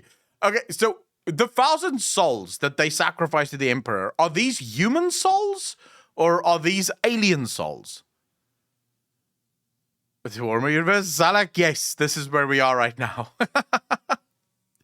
Sinner scum must be obliterated. For the end of Halo, I have one thing in common. Humanity was super OP at one point in history, then later became weaker after thousands of years. The only tolerance is for the Mechanicus order, but he will explain. Human psychers. Okay. Bands, the Imperium of Man is very, very happy.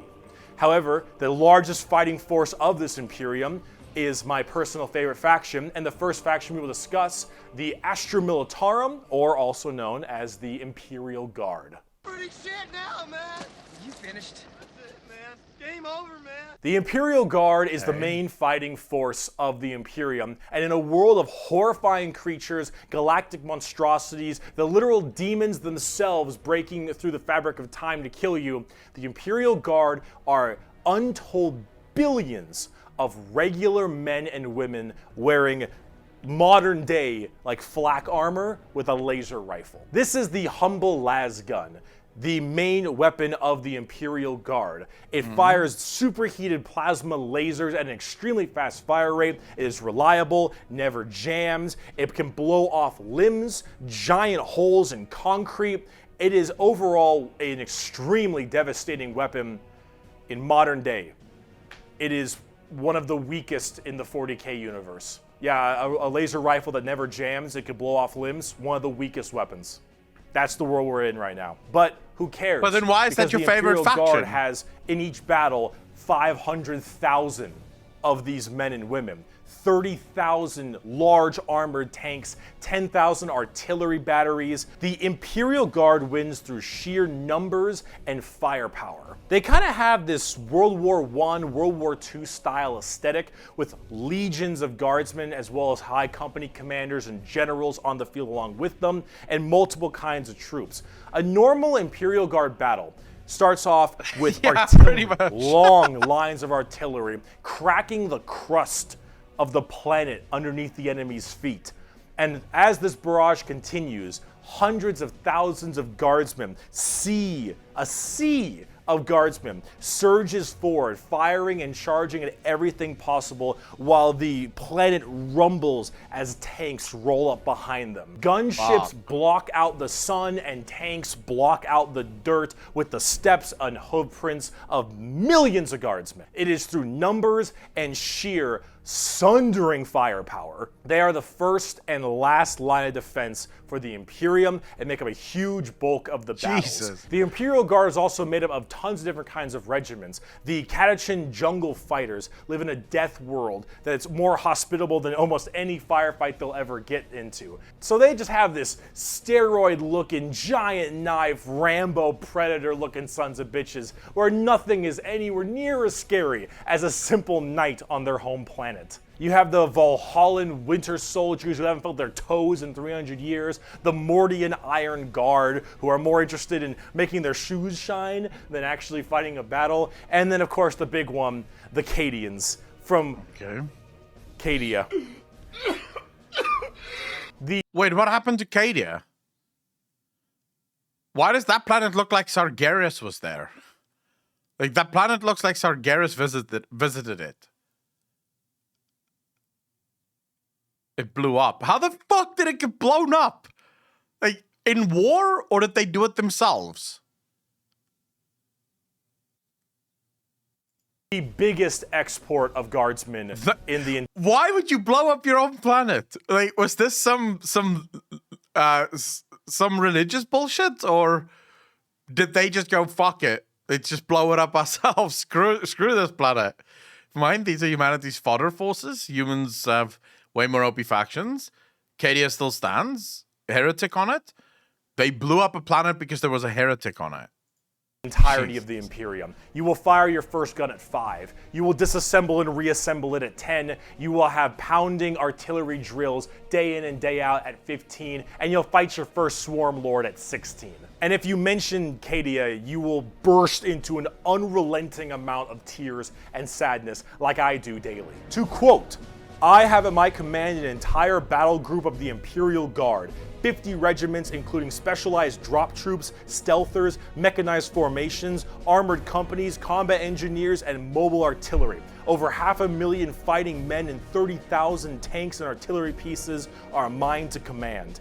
Emperor, show mercy to the fool that stands against me, for I shall not. The Imperial Guard are my personal favorite faction in 40k. They're the army I collect the most, the ones I enjoy playing the most, and the one I enjoy in the lore sense a lot. There's something about just a regular man with a laser rifle being told to charge the horrors of this universe and willingly doing so for his god emperor. It's just this fucking game, man. We're in the first faction and it's Imperial Guard horrible. Pretty well. Large amounts of artillery that doesn't require a line of sight, lots of tanks, tons of infantry, drop troops, and gunships. Overall, they're pretty similar to how they sound, though a little bit expensive to collect, unfortunately. And they don't hit a lot. They have a bit of a bad aim, but you don't really care because you're just drowning them in shots. However, if you want more accurate fire and specialization, we can move on to talk about Space Marines.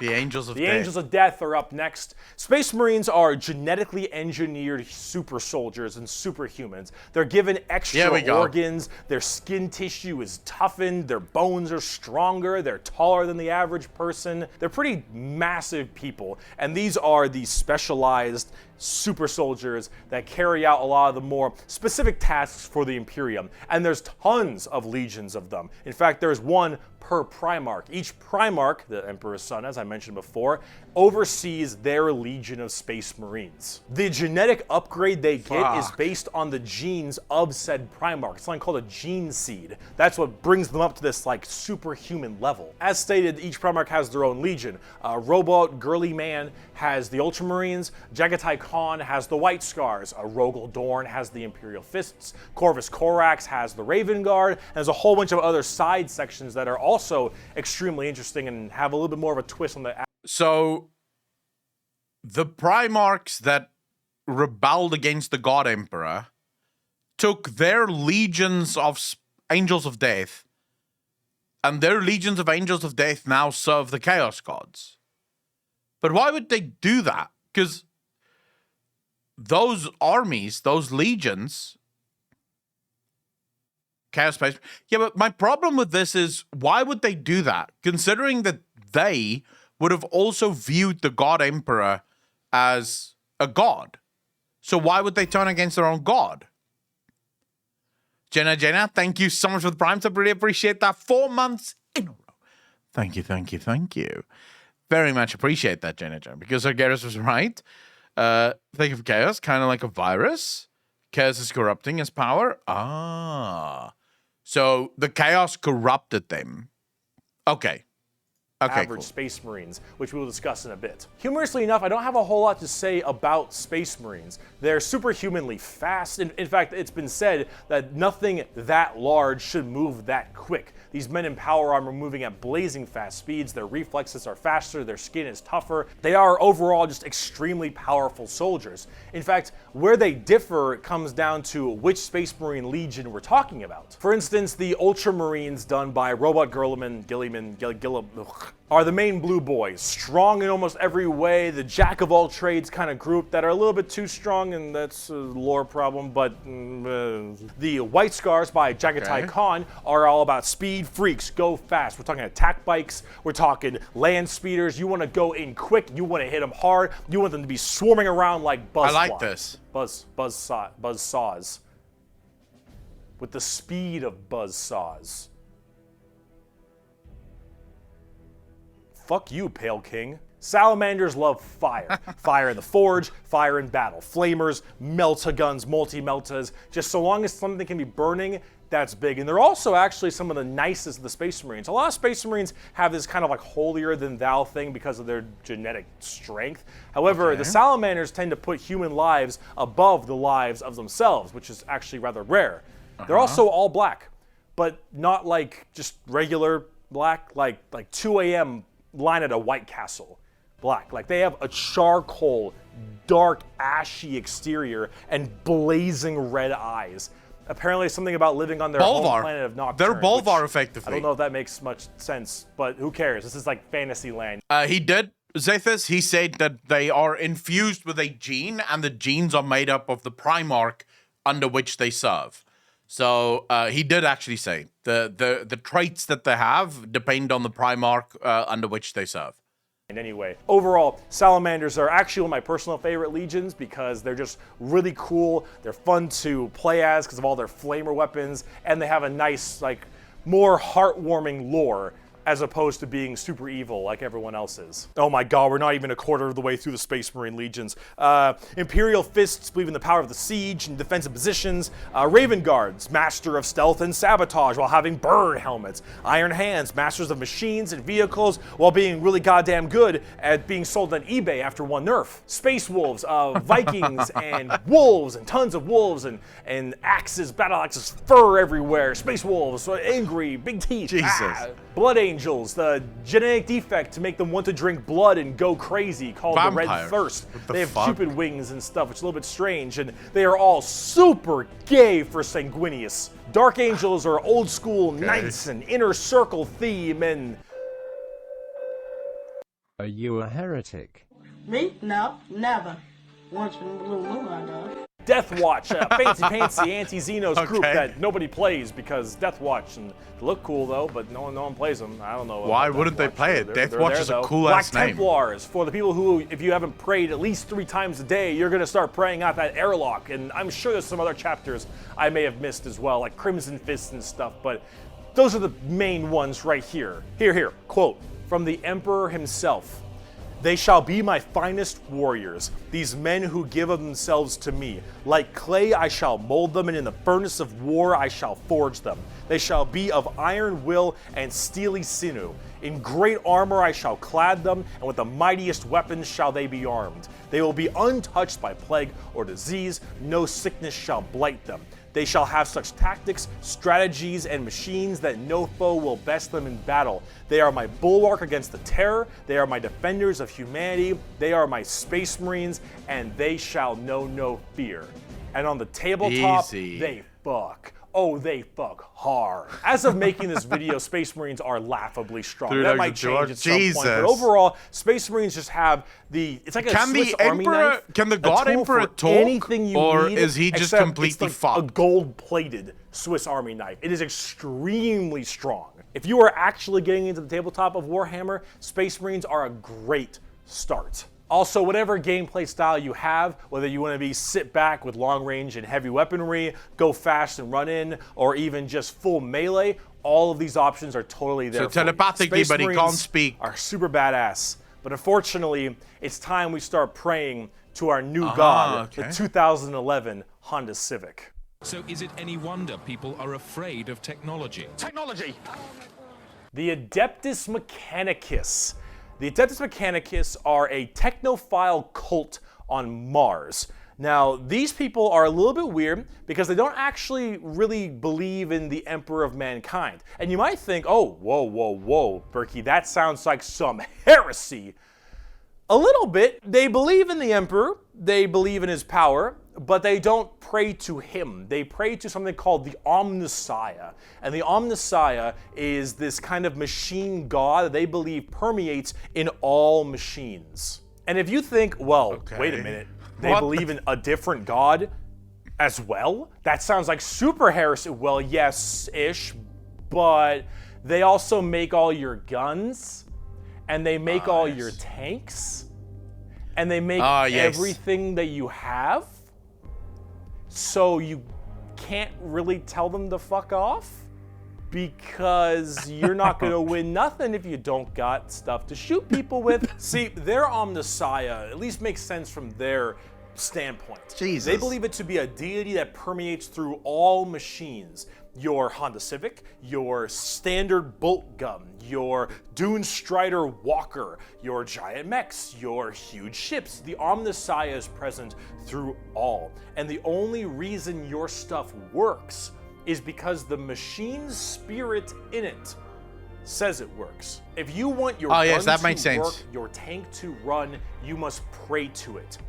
And I mean full stop. You need to start chanting in high Gothic. You need to burn incense. Yeah, of course. It's not about building it right. It's just if you pray to it. That car, you need to rub oil on your robes, and you need to go ahomina, homina, homina, homina, homina, homina. Full stop. If you want your damn thing to work, if you want your gun to fire, you need to do that. This is the weirdest shit ever, dude. Very bizarre, and they actually have a bit of a point because it's obviously working. And if you look at them, I don't know how that works. So they obviously know something about what they're doing. The most notable member of the Adeptus Mechanicus is Archmagos, whatever, Belisarius Cawl. Look at this dude. Look at this dude. Yeah. This is the group we're talking about. These are these weirdos. Here, the Omnissiah Creed. The credo, Omnissiah. Okay. There is no truth in flesh, only betrayal. There is no strength in flesh, only weakness. There is no constancy in flesh, only decay. There is no certainty in flesh, but death. Flesh is weakness, flesh is death. The Omnissiah is the god of the machines, and if you wish to be whole, if you wish to be holy, if you wish to give unto him, you must saw down your limbs and remove your organs and replace them with mechanical parts, because that is what he wants, and that is how you will become enlightened. Hard technophiles mixed with religious extremism.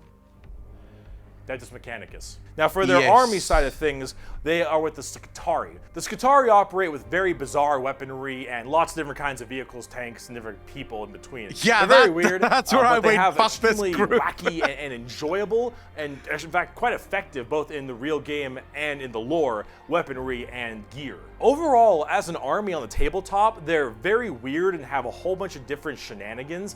But if you like kind of that quirky, wacky techno thing, I'd give them a pickup.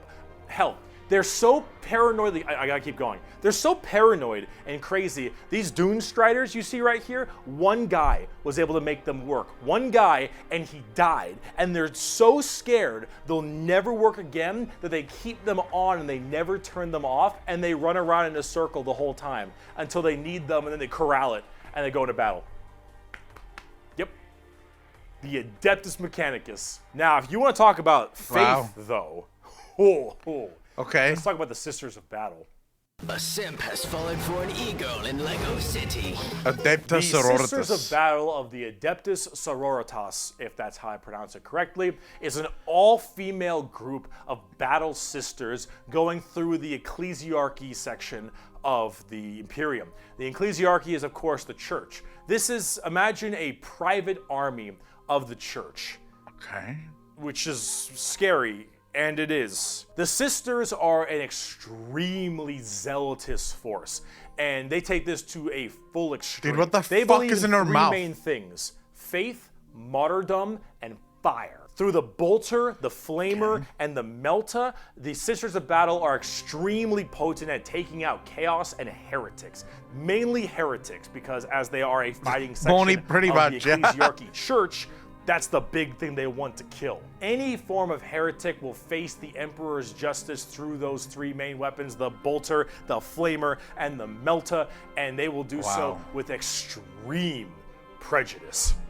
Literally. They are the closest things we have to nuns in space. And I'm talking hardcore nuns. They carry holy fire on their backs. They have holy books and sigils all across their armor. Their main battle tank is a fucking pipe organ missile launcher. They have small babies that they have removed their brain capacity to make them little servant cherubs to fly around and give them ammunition and shit. Dude, what the fuck? They drop churches from low orbit as mini drop pods onto battles. They drop churches into battles and they blare war hymns and holy music from their frigates in low atmosphere and shower holy water across the battlefield. These are the people you are dealing with, and they're fucking awesome. They can literally stave off bro. This demons world on the tabletop because their faith is that strong. Remember the warp, the demons from the warp? Well, the warp also manifests in your mind. All of your emotions, negative and positive, go through the warp. It's the immaterium, the place of all things. So if you are that mentally fortified, that mentally strong, you can stave off horrifying demons. And all these girls, oh, not a crack in that mental armor. Now, as much as a meme as they are, and as much as their models look a lot like Ongo Gabloglian, yeah, which I can't unsee anymore, I gotta say, I love their design. I think they're extremely cool. They're another army that I'm currently collecting. They just released a whole new line of figures. The only thing that bothers me about this is the fact that if you wanted to get into the tabletop of Warhammer, how many thousands upon thousands, tens of thousands of dollars is it gonna cost you to buy this shit?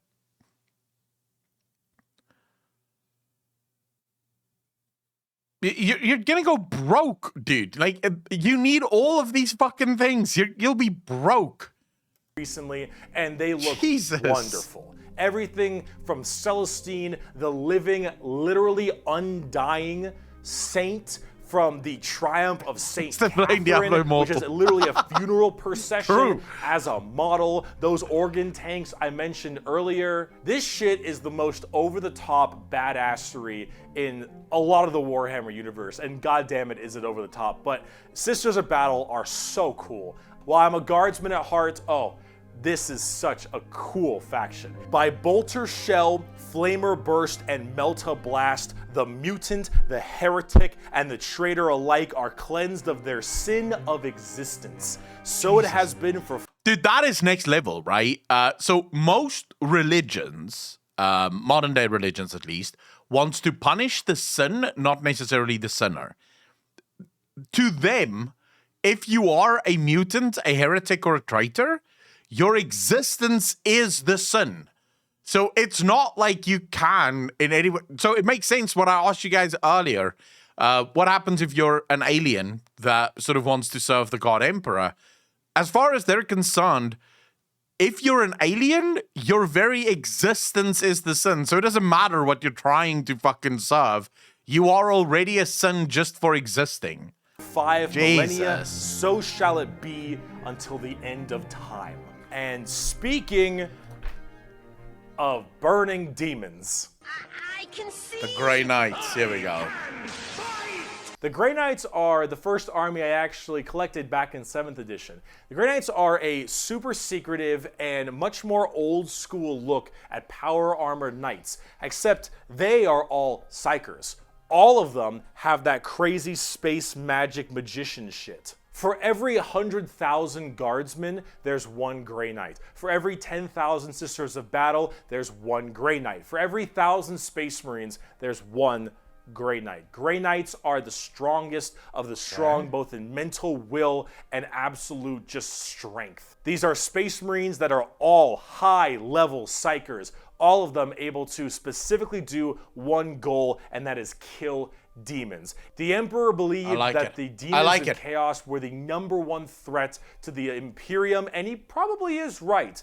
However, this group is entirely based on doing that through a myriad of tactics. Coming from the planet, or I guess the moon of Titan in the Sol system, the Grey Knights are thrown through extremely rigorous training and are as clear of mind and soul as they possibly can be. Since the demons of the warp are the warp and your mind projects to the warp, people can go insane very fast, especially lower level psychers. These Grey Knights need to be able to harness the warp in the presence of demons and stay perfectly sane. One of their characters, one of my favorite characters, is named Castellan Crow. He has a demon blade, the black blade of Mahamahama, and he has to have it on him because it tempts everyone nearby, constantly beckoning them, use my power, use my strength, suck my penis, whatever the possibility. And so he has to keep it on him all the time as this thing whispers to him consistently, and he has to stave it off forever, being alone in his chambers or on the battlefield, because anyone who gets too close to it might be tempted a little too hard. He is that pure of heart and mind, and all the characters in the Grey Knights are basically like that. The only issue is that Grey Knights have a scorched earth policy. Okay. More ways than one. This makes sense. If they're fighting demons, demons corrupt and make people crazy. So if I'm a guardsman and I'm fighting demons, and the Grey Knights arrive, and they kill all the demons, I'm a risk. And so, guess who's not making it out of there? On the tabletop, they're very fast. Imagine you're sent in to fight some demons, and then you hear your fucking, your commander go call in the Grey Knights. You shit yourself. That's where you switch sides. You're like, yeah, fuck it. I'm fighting for the demons now, because if we win, I die. If we lose, I die. So I'm just going to fight for the other side. Because at least if I win there, I don't die. Right? Jesus. Go over to bombardment. Fuck. Strike hard kind of people. They teleport all around the place. They are fast strike groups, small amounts of models because they're so dang strong. You only have so many characters, but with it, you get in there, you're very tough, very tanky, you hit really hard, and you try to bounce around the battlefield quickly, but you don't have numbers, and so every dead Grey Knight hits really damn hard. They're fun, though, if you like that kind of fast-striking kind of army. Oh, and also, Kaldor Drago is a thing. We're not even going to get into Kaldor Drago. All right, that is, oh my goodness gracious. I am the hammer. I am the mail about his fist. I am the spear in his hand. Though we are lost, I am the shield on his arm. I am the flight of his arrows. I am the hammer. I am the sword. I am the shield. I am a soldier at the battle at the end of time. Jesus. Grey Knights are pretty hardcore. They are as holy as you can get for a Space Marine. If you like Space Marines and you want to, you know that they're holy enough, you want to be holier, Grey Knights. Now, if you want to be holier and big, let's talk Imperial Knights. Oh, Lord, he coming! Do you like gigantic walkers the size of homes or medium-sized buildings? Do you want to kill heretics, but you want to kill like 40 of them per turn? Do you want a gigantic, old-school knight noble house style of walkers with giant chainsaw arms? Then you got Imperial Knights. Imperial Knights, there's not a whole lot to talk about them because they're just gigantic walkers, but they have this old-school, like, house feel to them. Like, literally, like, they're houses. Each Imperial Knight comes from a house, and each of them act in their own special way. These behemoth of walkers also destroy almost everything in their path, killing full swaths of squads in a couple shots, stepping on legions of troops. Like, these things do not mess around. And they look so cool. Imperial Knights and Chaos Knights, actually, for that matter, don't have a whole lot to discuss. They're just super big, heavy walkers, and they look different depending on your house or Chaos God you currently believe in. And overall, these things are just really cool if you want to murder everything in your path. They're the big, scary, big unit of Warhammer. Is there something even scarier than these things? They make for a great painting project, too. Getting more back down to earth, let's talk something about a little bit different, a little more gold. If guardsmen are regular soldiers, there's something Space worse Marines than are super soldiers. Grey Knights are super soldiers. The Adeptus Custodes are super soldiers cubed. The Adeptus Custodes are the third major army I own. I know, 3 armies. I know, I got carried away, okay, but that's all. I only have 3, okay? They are our final brand of Space Marines, but these ones are super special. Okay? If a guardsman is 6 foot, a Space Marine is 7 feet, a custodian is 8 feet. These are the giant defenders of Holy Terra, which is also Earth. Earth is Terra. Earth, Terra. Okay. Themselves. These are the people that literally guard the Emperor's throne room. Hence, Custodes. These boys protect the Emperor's throne room at all times and are literally like handcrafted people. They're not humans brought up by a gene seer or something. These are all handcrafted super soldiers. I think from a tube. These behemoth of men are like 8 feet, 8.5 feet tall, and functionally immortal. They stand still, spear in hand, for hundreds of years without the need to sleep and barely even the need to eat, watching over the throne room and every other area of Holy Terra for their entire purpose in life. And That's it. my That's all they Lord, do. are they terrifying. These custodians put Space Marines to shame. If you liked your super soldiers, these are your super mega soldiers. One of these men can take on probably 3 Space Marines and most likely win. There are many different groups of custodians as well, like the Solar Watch, or there's also one of my personal favorite, the Aquilon Shield. The Aquilon Shield go out to seemingly unimportant individuals and protect them because they believe that they are going to be doing something very important in their lives. For instance, let's say a regular guardsman gets the protection of this giant 8.5 foot tall golden god because that guardsman will end up becoming a general one day or something of that nature. The custodians work in mysterious ways and are almost always outnumbered but never outmatched. These people are pretty horrifying, both on the tabletop as well as in the lore. There are very few of them, however, and there's actually an extremely small amount of them, but that's kind of the point. There's only so many of these people that can have war gear. What limits you in the tabletop from just basically building an entire army of these guys? Is there like a resource that limits the amount of a specific unit that you can have? It's just money. You're this strong. Like real life money or in-game money? This good. And the custodians have all 3 of it. For 100 years, I stood my watch amidst the somber shadows of the Sanctum Imperialis. I was still as a statue, but always ready, always attuned to dangers unseen. Days, months, years passed by in a frenzied blur beyond those walls, yet within, little moved and nothing changed. For 100 years, I did not but wait, yet had any threat appeared, I would have struck it down in a heartbeat. For 100 years, I stood my watch, and as it ends, I can tell you this: patience is a weapon. The custodians are the top That must be the most boring world ever. And they hurt just that same way. Though I do want to discuss a little bit about the Sisters of Silence before we get out of here, because the Sisters of Silence I also have a few of, and they're really fun, but they don't get enough attention. These kind of bald plume ladies are a whole group of pariahs, or also known as blanks. We'll be referring to them as blanks from now on. So as every mind is somewhat connected to the warp, these blanks are a genetic mutation that has it suppressed heavily. Because of that mind suppression, normal people feel this weird, like, uncomfortable nature when around. Okay, Battalion, no. Warhammer isn't a tabletop game. It does have its origins in tabletop. But Warhammer is effectively a universe. It's a game universe like Baldur's Gate, or even World of Warcraft for that matter. It's a universe. And they keep adding to the universe, and tabletop is probably its biggest moneymaker. But yeah, it's effectively just a world much like H.P. Lovecraft or Lord of the Rings, and just ever expanding. And from what I can tell, fucking nuts.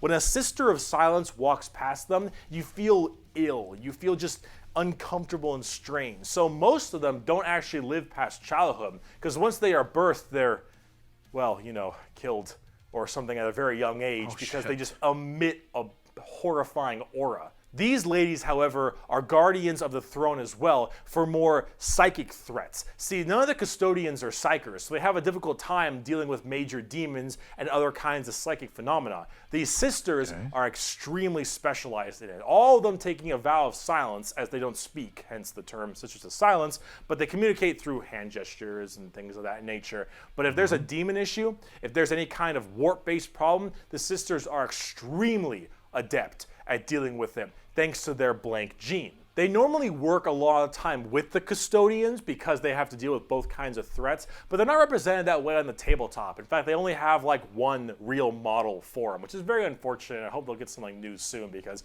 I think they should really be working together as it is that way in the lore, but hopefully we'll get there soon. But if we're talking about blanks, let's talk assassins. Dude, how many things, like, this video is every single Warhammer 40k faction explained, part 1. We are 40 minutes in, and we're still dealing with the Imperial. Like, with the Empire, or whatever the fuck. Like, how many things do the Empire have? It's been a long video. We're about to round it out. We got this and one more human thing, and then we're done. The assassins, though, the Officio Assassinorum, oh boy, these people are deadly. Yeah, they're called assassins. They should be, but oh man, these people will mess you up. So these are from the Officio Assassinorum, a very special organization, and they are handpicked by the Grand Master of the Officio Assassinorum from the what was it called? Schola Progenium. It's basically an orphan school. Your parents got murdered by demons or something, you get sent to this and you get trained to be whatever. Tempestus Drop Troop, an Inquisitor maybe even. Maybe you get a blank gene and you get thrown into the Sisters of Silence, or sometimes you just disappear. When you are taken, however, you go to one of 4 temples because the Assassinorum works in the temple style of things. These temples are the Vindicare, Caluxus, Calidus, and Eversor temples. Let's start with the Vindicare. I'm far away. I've been sitting here for 3 weeks. Basically. Poof! The Vindicare temple is the main sniper-based temple. Gigantic sniper rifles for all these assassins. Their whole point is to be able to be in a spot and sit there, eye and scope, for weeks, waiting for their perfect target, taking people out from literal miles away after extremely long time periods.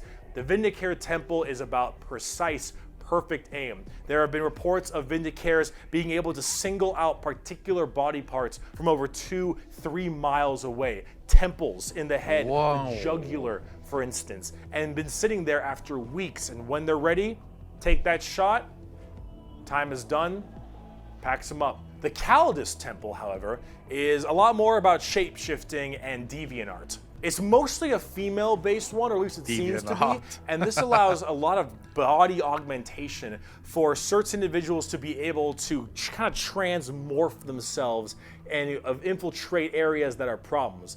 These assassins will end up taking missions that take them years, 2-3 years, to infiltrate a heretical group and slowly work their way up, just to get enough time to put a bullet into the main target's head and then escape unharmed, or become the main target and sabotage it from within. These are all completely about deception, mind tricks, polymorphing, and everything in between. Yeah, I mean, Booba, this is clearly the best one. Look at that. Booba and ass, bro. Temple. We got kind of this. Disturbing one. The Eversor Temple is about when you don't want anything to come back alive, friend or foe. You want it all dead. An Eversor is psychogenically conditioned with just psychotherapy and psychological torture to only feel violence, hatred, and anger. It does the Clockwork Orange style of thing of just making you forced to watch never-ending pain and misery and psycho conditioning, I guess is the term. And then they pump you full of tons of psychedelic drugs and they cryo-freeze you. And then they drop you in an area where they just want to make sure everything is dead. And then you defrost, full of just all this insane, mind-boggling psychotherapy and psychedelic drugs, and you just go to town. Dude, what if you don't care if anyone comes back alive. You're like, all right, lost cause.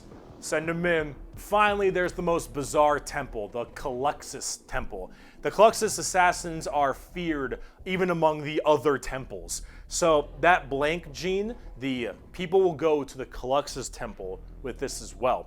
And this is where they can harness that to be massively anti-psyker or even just anti-regular people. They are seen with extreme fear and distrust among many, many people. They are described by the Eldar by quote as being pure evil. Imagine that uncomfortable feeling from that blank gene I mentioned, and then imagine them being taught and given equipment to amplify it by 100. If normally regular people feel uncomfortable, now they are basically akin to being a siren wailing directly. This is worse than H.P. Lovecraft did. If you're a psyker, oh no. The sheer presence of a Calyxus assassin is enough for you to tear your skin off. You will rather gouge your eyes out and rip your nails off than even being near this person. The Calyxus assassin is when you want psychers to literally lose their minds, and they will go on their knees and ask you to gun them down because it is a suitable choice over being anywhere near you. The motto of that temple is, that which is unknown and unseen commands the greatest fear. Now for the tabletop, the assassins aren't that special. You can call them in no matter what Imperium faction you are, and they do a lot of work for themselves, but at the same time, they're very specialized and require a lot of finesse.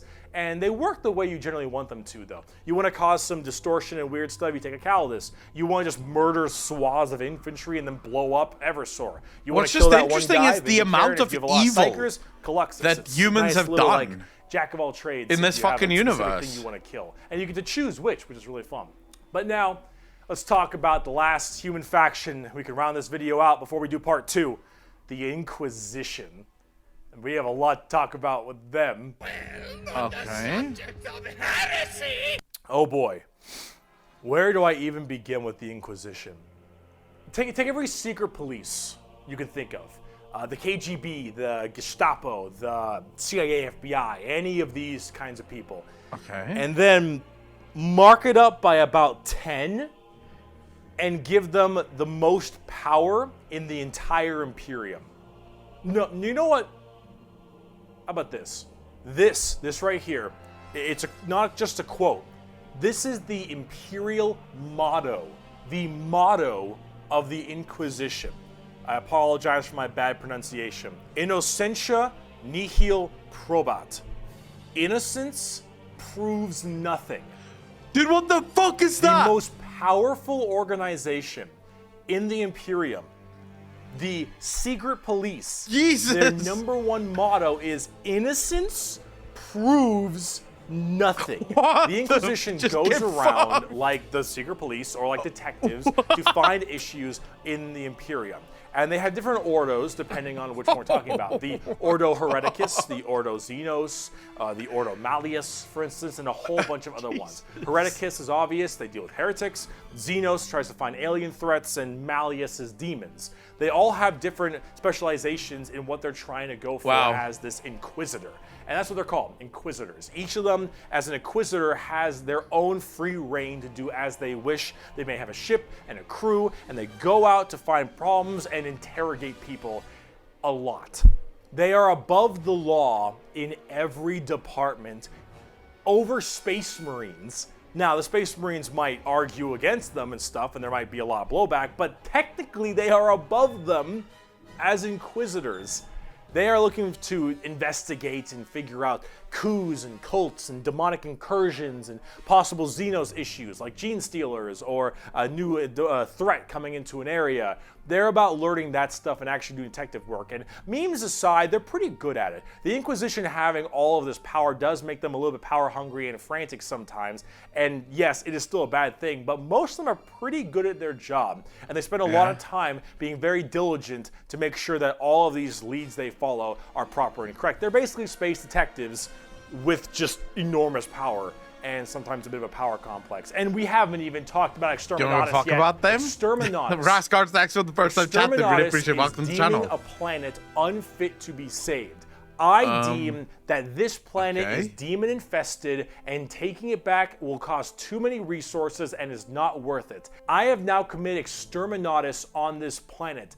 I will now sign the death warrant of an entire Imperium planet, as it is unfit to take and better to be destroyed than allow the enemy to hold it. This can mean saturation bombardment, this can mean cracking the planet's core and breaking it apart. Doesn't matter, render this planet inhospitable to all life. Yes, the innocents proves nothing people are the only people who can choose this planet must die in its entirety. Crack a planet's core, bro. You're playing the villain.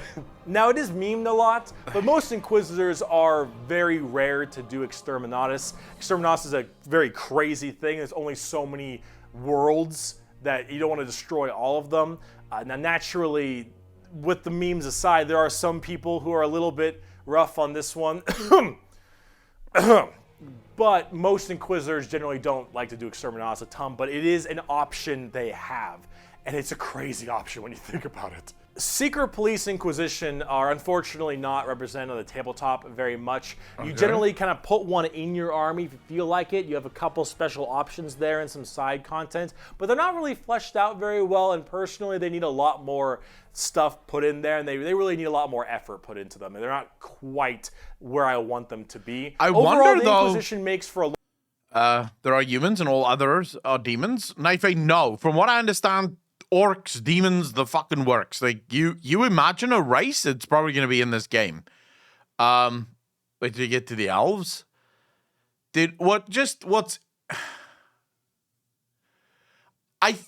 From what I can tell, there seems to be a lot of races that, at least in the tabletop, isn't very fleshed out.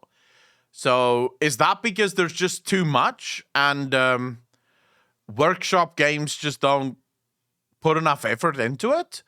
Or is there maybe another reason for it? A lot of the best storytelling as well, because it's a little bit hard to talk about a big story of a whole bunch of Space Marines killing something, right? It's just a big battle story. It's not as interesting. Having that intrigue and that moral dilemma that an Inquisitor has makes for a lot better media.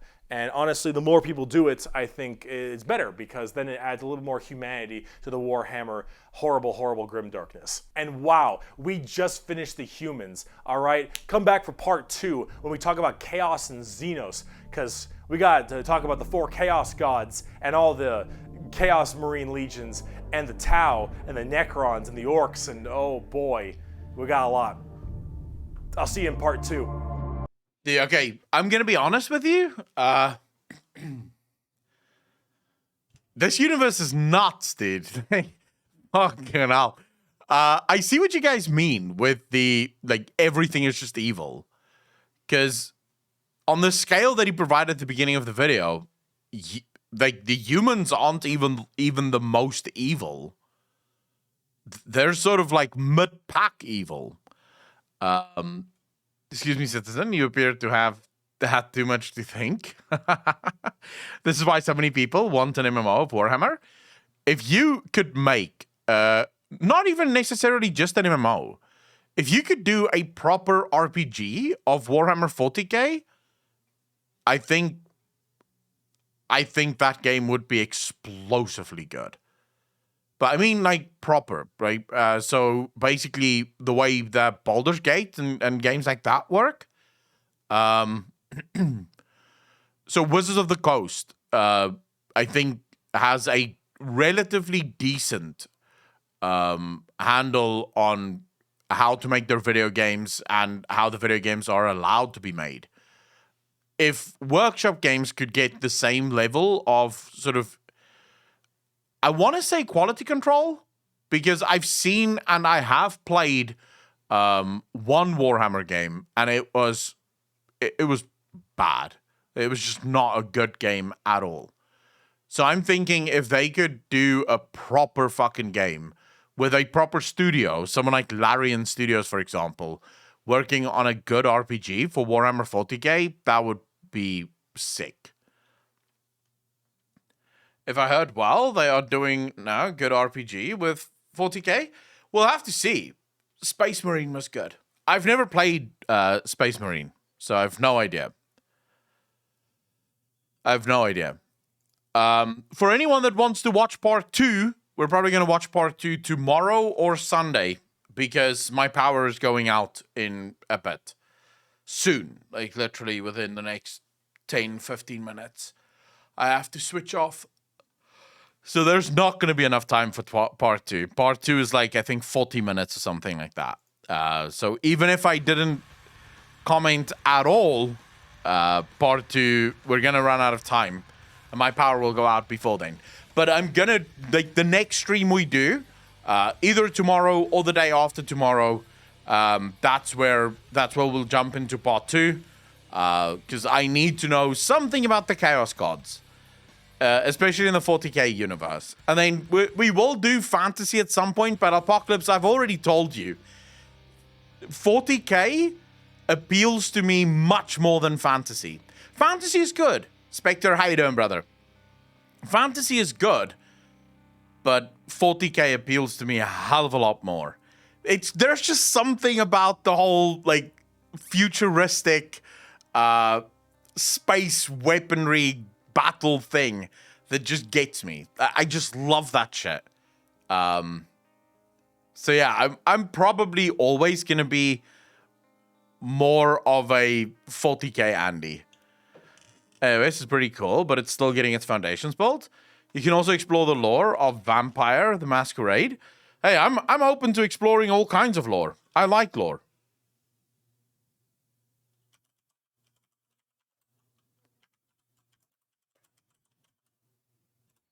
Sorry, guys, I'm just uploading this because I'm not sure if I'm going to have time to upload this after the stream. Watch Luton if you want 40k lore into the depth. So someone already told us to watch Luton, and I think they also shared a playlist for the 40k stuff. And then, of course, once my power comes back, we'll be doing a lot more like game stuff as well. The only reason I'm not doing any game stuff now is there's not enough time. So we're doing a lot more reaction stuff. Hopefully my power gets restored. Like, the load shedding stuff goes away Sunday. Right now they're saying that it will be gone on Sunday. I can only hope, because, well, what the fuck else am I gonna do? Someone else to do. Isn't for many people treat as real Warhammer Fantasy, to be honest. I guess the fantasy most people mean Old World. I have no idea. Luthor09 has really good videos. I love the universe just because it's so vast and so open, and there seems to be a lot of sort of area to move in and a lot of story to discover there. So it's definitely something that I could enjoy. I could definitely enjoy it. Blasphemous, you're not alone on that. I'm also going to go, guys. While you're sitting in your well-lit homes with your electricity on playing video games, please spare a thought for me that will now be going offline. And I don't know. Don't know what the fuck I'm going to be doing. But yeah, I will see you guys tomorrow. If not tomorrow, on Sunday. It all depends on how early I get home. Remember, we have houses that we have to go look at tomorrow. So I'm not sure what time I'm going to be home. So that will probably sort of influence if I'm streaming tomorrow. But if I am streaming tomorrow, you can check over on Discord. I will let you know there. If I'm not streaming, you can check over on Discord. I will let you know there. Otherwise, I will definitely be back on Sunday. For those of you that is keeping track. Ladies and gentlemen, thank you so much for hanging out. Thank you so much for spending your afternoon, your morning, your evening with me. It's been an absolute pleasure to be here with you. It's only 2.5 hours, but hey, at least it's 2.5 hours. And yeah, I really appreciate all of you. As always, ladies and gentlemen, take care of yourselves. Be kind to each other. Be good to each other. And I will see all of you in the next one. Peace out, fam.